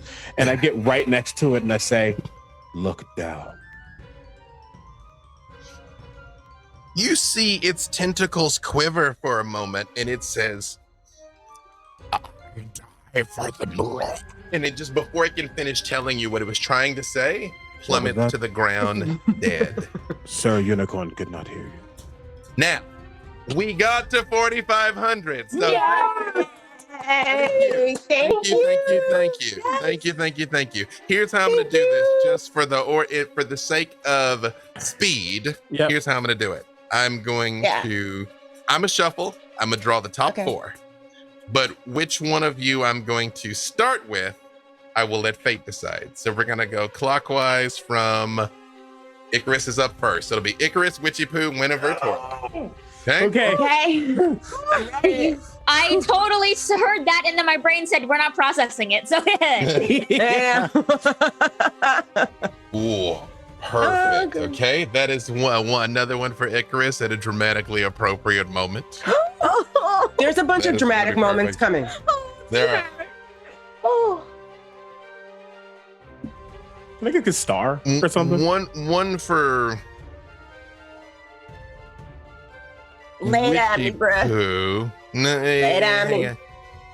That will make sense momentarily. That also is dramatically appropriate, but that dramatic appropriate moment is imminent. Okay? Next thing I described. Whenever.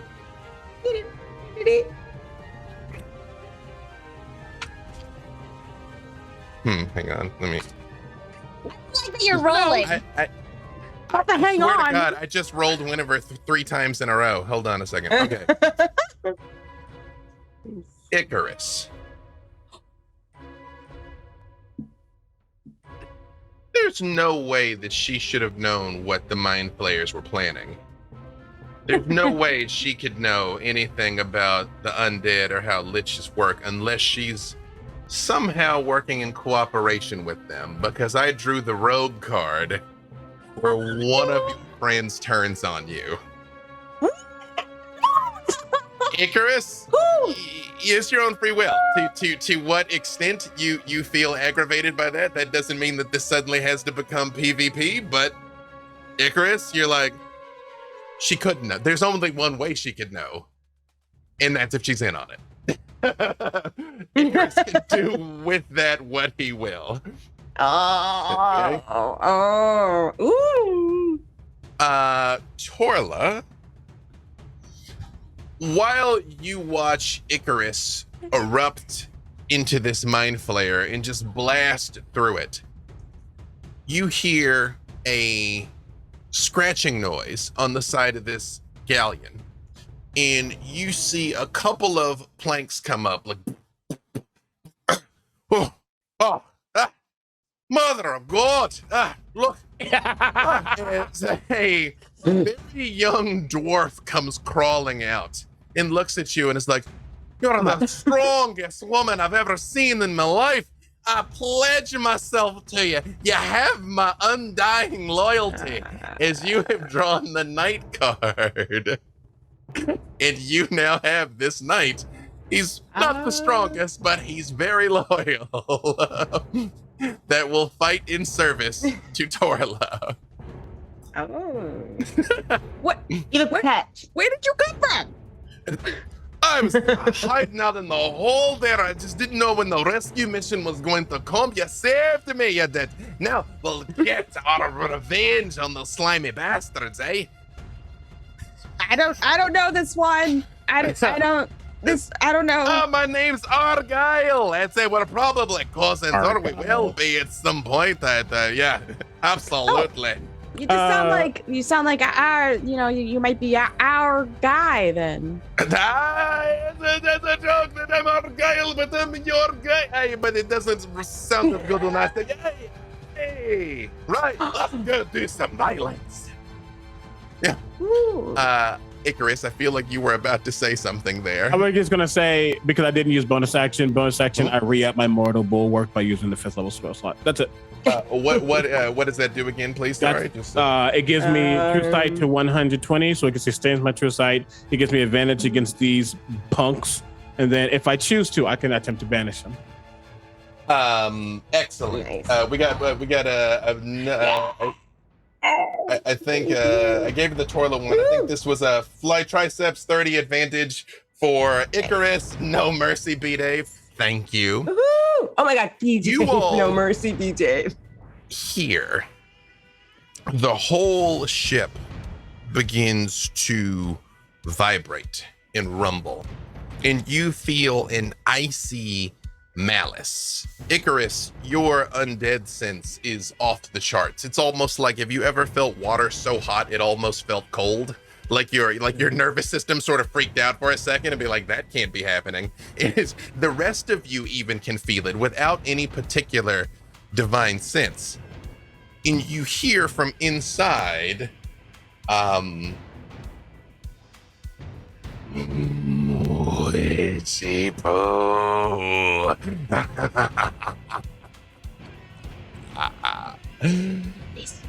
you have exceeded all my expectations. Unfortunately, your timing is a bit flawed. As you have drawn the Flames card, which gives you particular enmity with an outsider. And you all see Icarus, give me a dex save. I actually hate that. I mean, it's an advantage because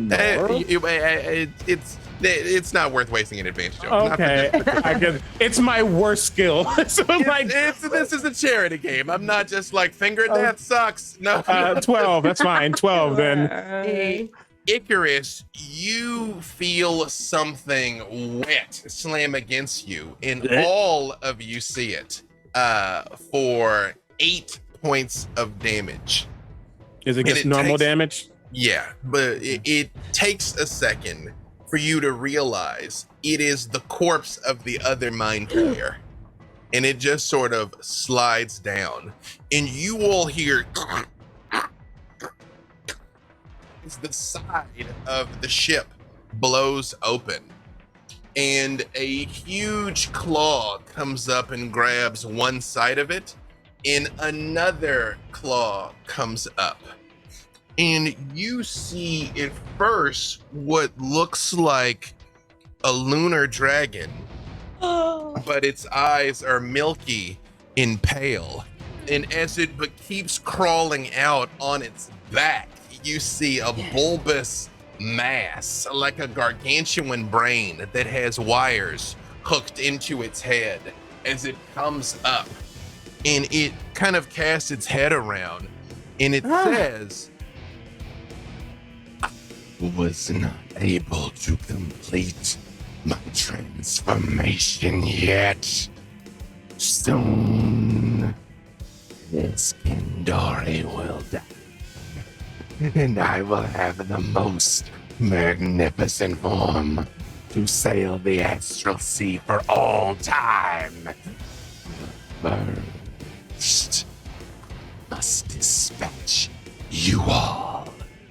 And it inhales and breathes a gooey, horrifying smelling liquid out in all directions at you all. And now I need everybody to give me a con save, and this probably is worth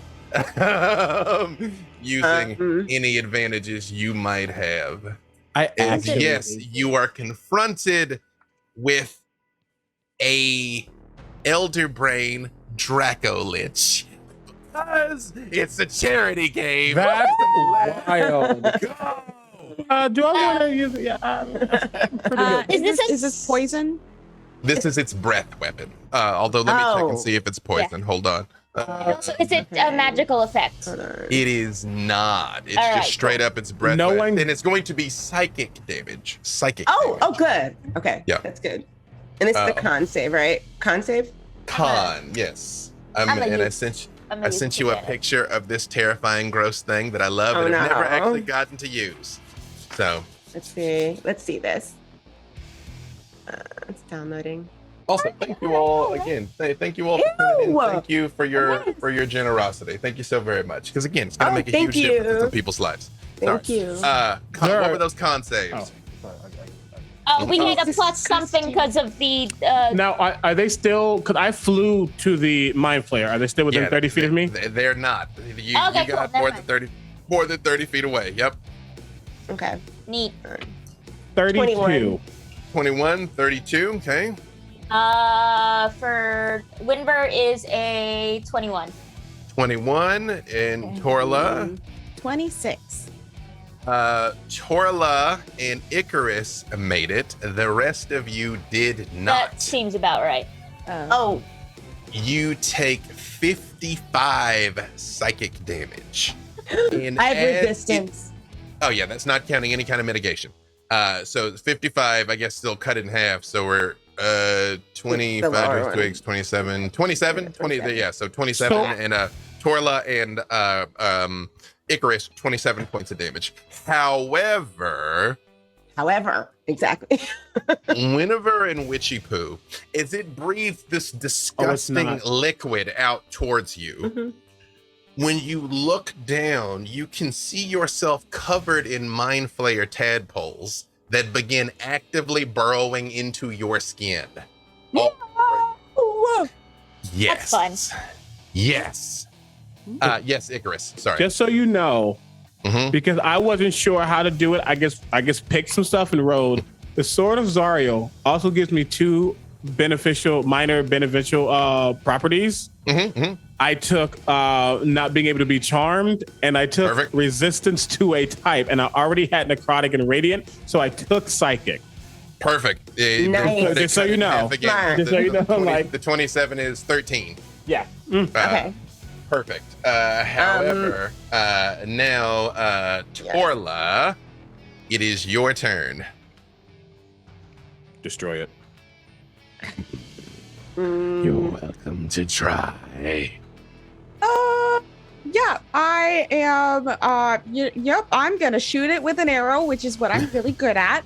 And if it hits, I am going to apply one of my arcane shots to Perfect. it. Would you like to roll all 4 attacks? Yes.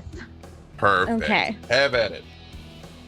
I would say, dear friends, any advantages, crits, and whatnot you haven't used, smoke them if you got them. Dear people watching at home, feel free to help them, or feel free to not help them. You know? Stop it. Mm-hmm.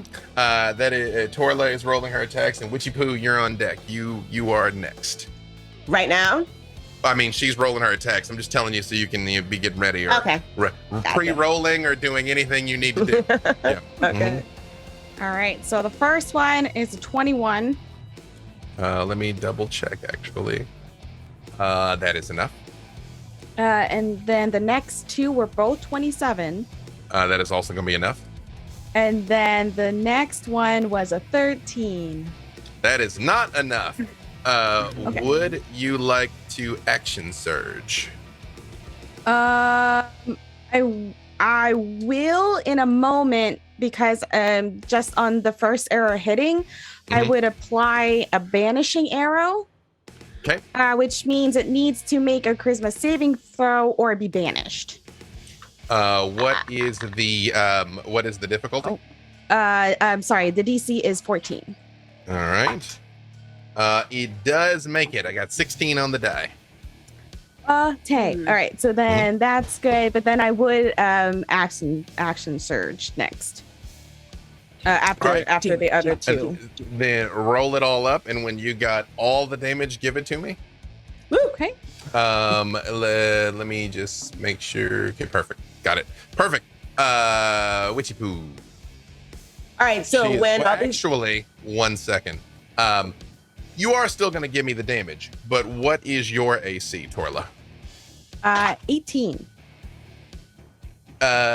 You all see one of the tentacles that are connected to the back of the brain disconnects and lashes out and hits Torla for 12 psychic damage.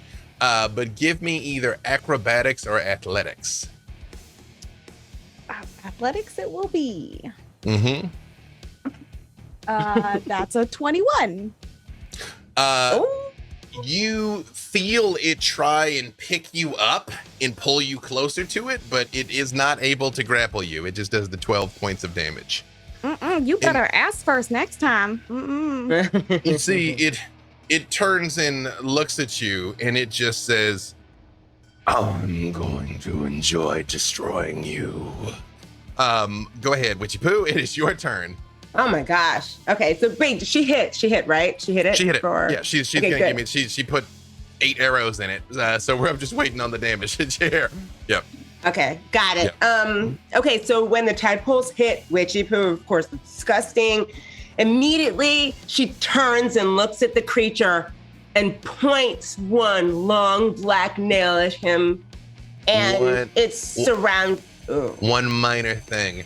Those burrowing tadpoles do 16 points of psychic damage as you feel them. 16. Or 18 for me. 8 for you. Oh, yes. 8. Okay. Yeah. You were adding 2. Exactly. Yeah. As they are literally trying to burrow their way into your mind. Sorry, but please continue.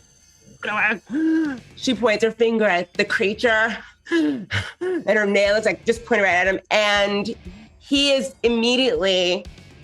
just feels like really, really warm, but you have to make a dex 18 for Hellish Rebuke as a reaction for doing damage to me. Hellish Rebuke is against an attack. Yep. So that wasn't an attack? Nope. It's an effect. It's a react, but you can Hellish Rebuke at any time. It's a reaction. So if it like claws you or if it does a legendary action against you, you can Hellish Rebuke. Yeah. But yeah, it's a reaction. Mm-hmm. That'd have been like perfect if I did. All right. Instead, she's just standing there like, I like it.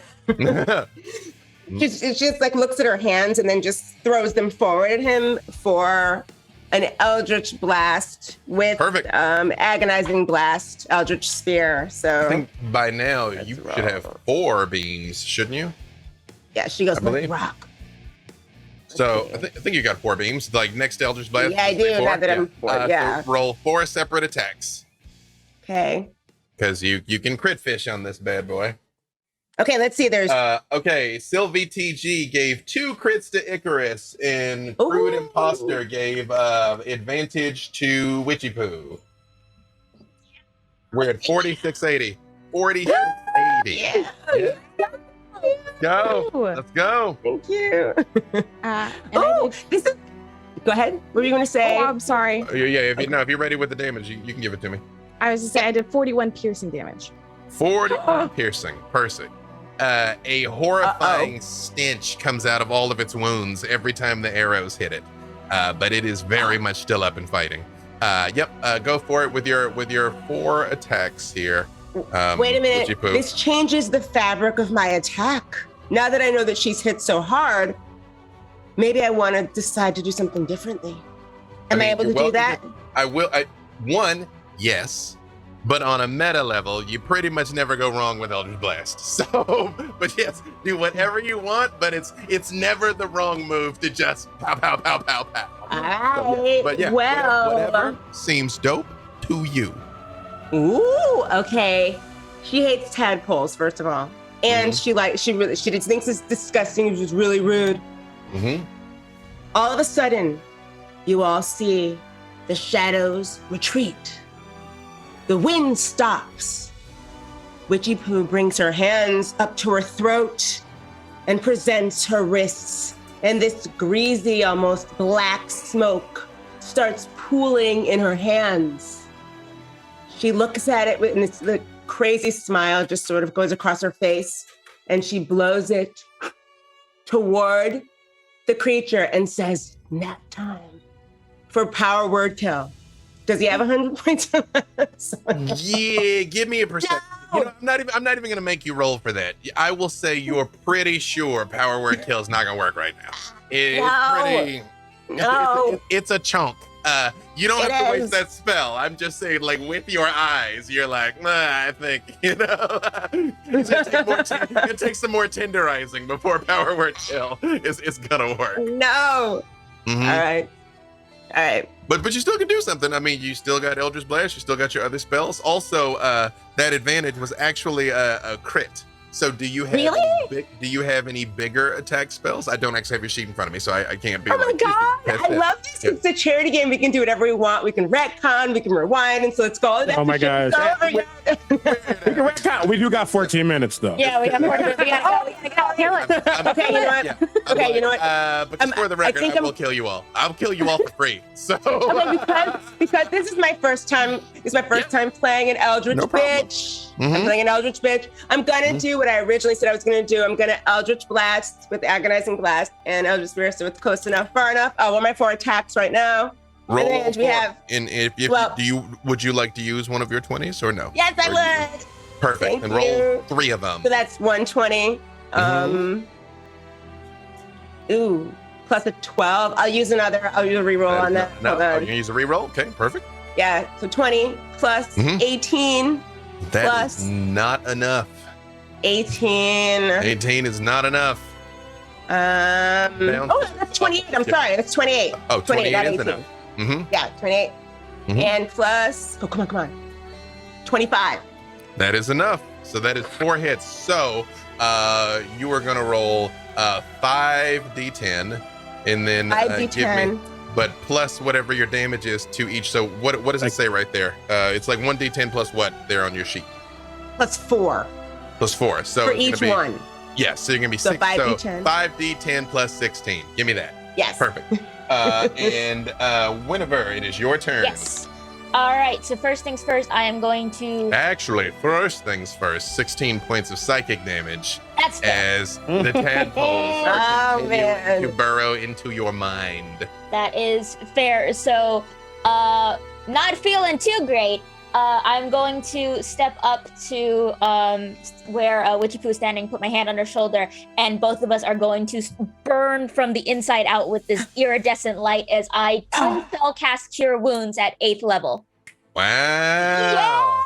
Thank you. Perfect. Significant healing. So good. That is. Because y'all aren't the only ones that know power word kill. So that is 43 hit points to the both of us. Perfect. And Awesome, with thank you. that, and then I will turn to the dragon, whip my scythe around, and go, your turn. And I'm going to Guiding Bolt at 9th level using my crit. Nice. Perfect. Do it. So that is 24 d6. That's how it works with the meta magic. Yep. Roll it. Woo! Oh, got my damage. 1 second. Yeah. I appreciate Torless Fates. Torless like, I did 42. I did 42. Here's the thing. You can do that 42 indefinitely. That's the advantage the fighter types have. That you're just like, Yeah. like, I will just keep doing this. I have my damage, DM. I'm ready. 83. 83. Ugh. 83. Punching some big nasty holes into yeah. this thing. But I want a bonus action hex it. So I just placed a curse on him and I deal an extra 1d6. So put that 83 plus. Well, hang on. Let me tell you. Oh, you sorry. Can. No. You can. You can. A lot's happening here. You can. I personally, for Hex, like giving them the. Oh, sorry. I'm thinking of a different spell. Yes, that. Yes, I was thinking. Bestow curse. I was thinking bestow curse. Yeah. Right. Yeah. Perfect. So that is. You're going to roll an extra 5d6 because that would be doubled on the one where you crit as well. So give me another 5d6 of damage. Sorry, Winifred, as you are yes. doing a blast here. That was 80 points of radiant damage, and the next attack has advantage. Perfect. Thanks. I hate it. All right. And give me that 5d6 when you has it, Witchy Poo, because the monster. Right. Actually, one other thing. 24. 24. Perfect. Mhm. What is your AC currently, Winifred? Oh, like 17. Give me athletics or acrobatics. By how Yes. much did it hit me? Almost certainly more than you can mitigate. That's a 26. All right, cool. I just wanted to check. Yeah. Awesome. Mm-hmm. And Yeah, I will give you a save that I am certainly incredibly good at and I believe in you. definitely fine at, and this will You be got this. great. it's gonna be fine. I believe in you. No.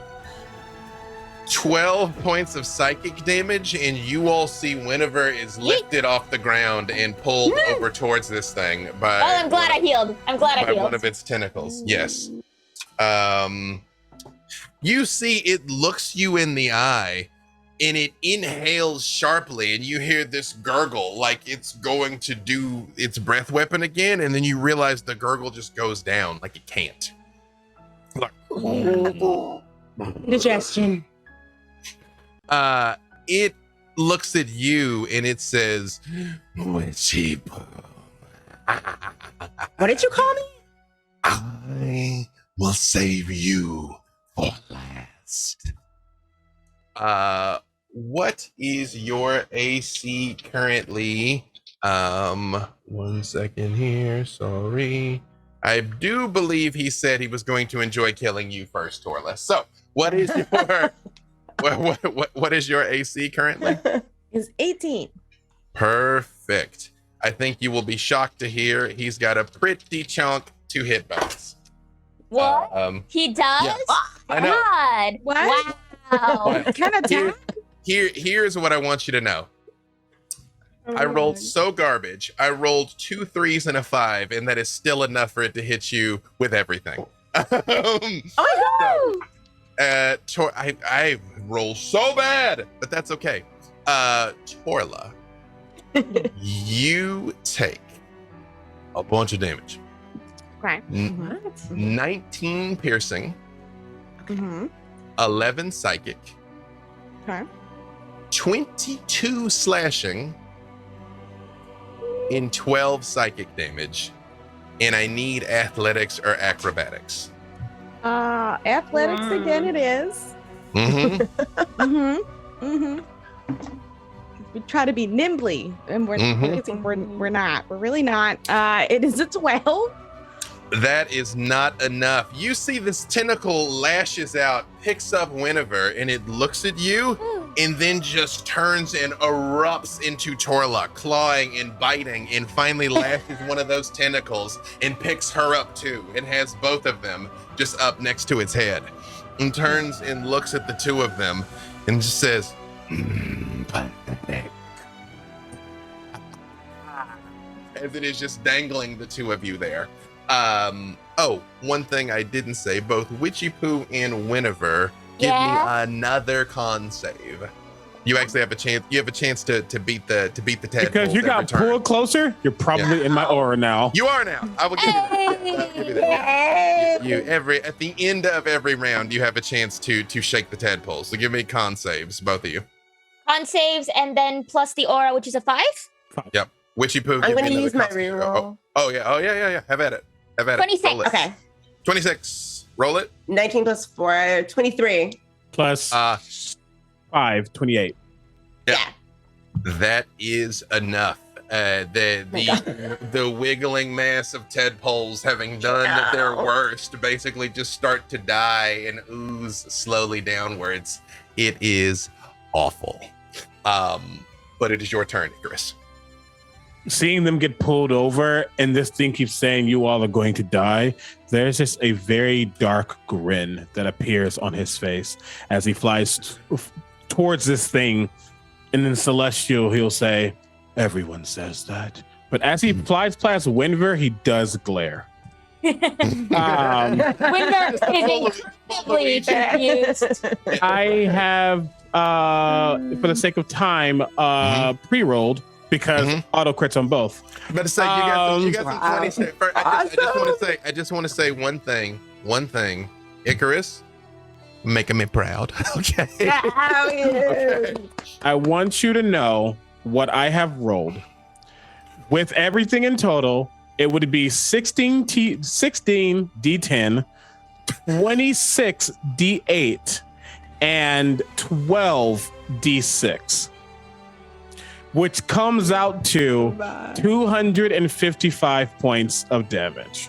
Game over. Icarus, Coffin. describe for me what it looks like when you kill this thing, as it is holding your friends and actively taunting them. Well, one friend and one not friend. One friend and one not friend. Friend of me. Friend of me. Yeah. Hashtag is complicated.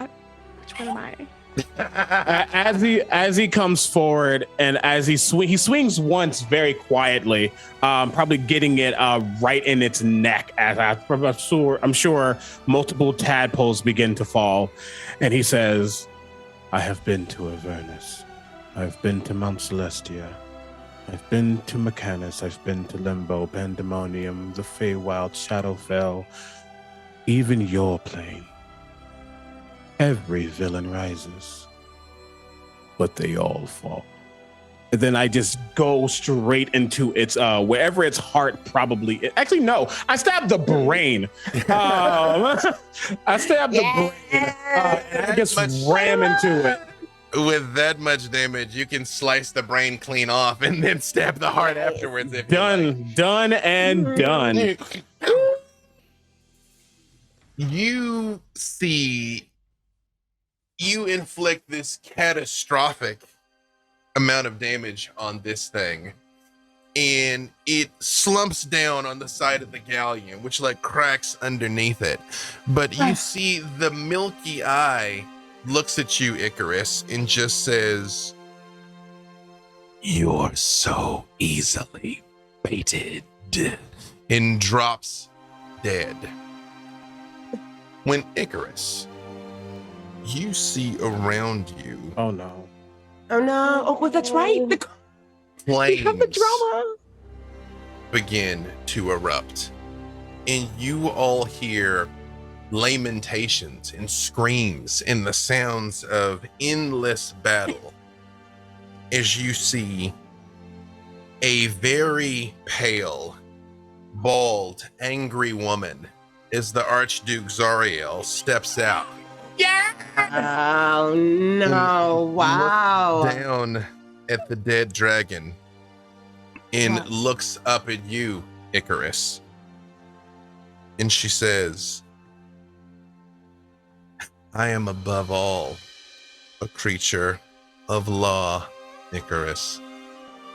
Your service has not gone unnoticed.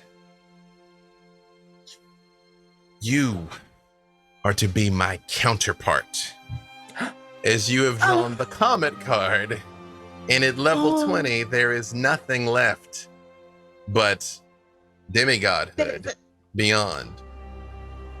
But she looks at you and says, "But you will not do it in my name." And the sword, your amulet, and all of your possessions crumble to ash. Of course it As she does. looks laughing at you, Of course it does. as you've drawn the ruin. And she walks naked? over.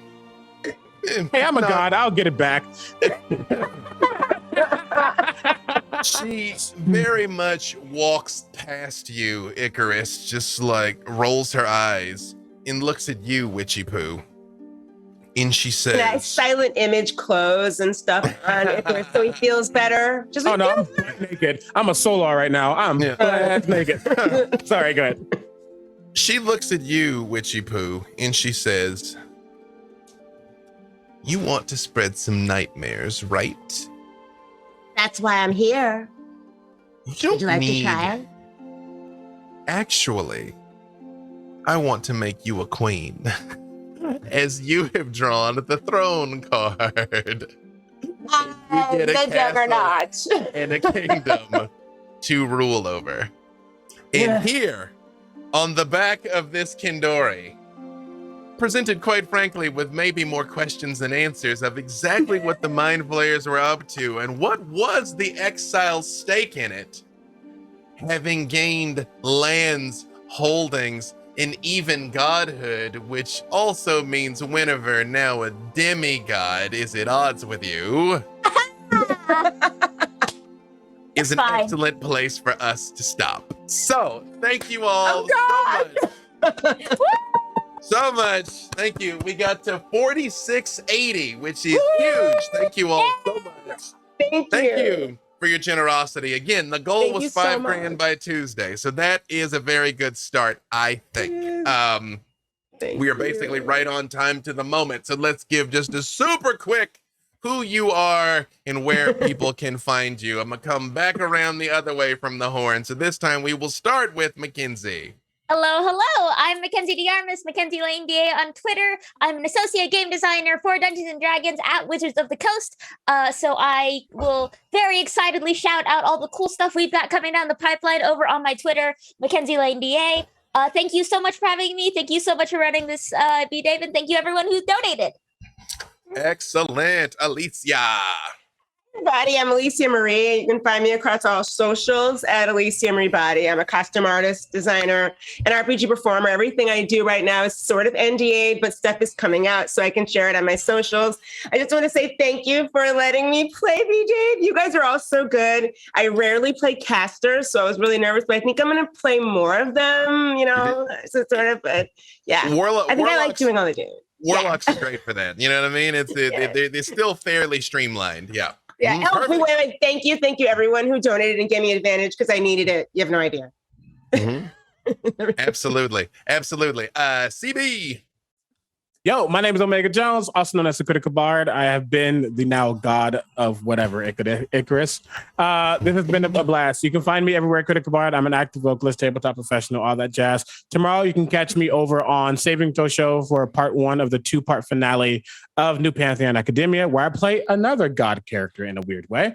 Stay on brand. Just stay on brand. Just catch me everywhere at Critical Bard. This has been a blast. I super appreciate you. Follow me on TikTok. Goodbye. Thank you so much. And last but certainly not least, Shadow. Hello, everybody. I'm Shadow, also known as Candle.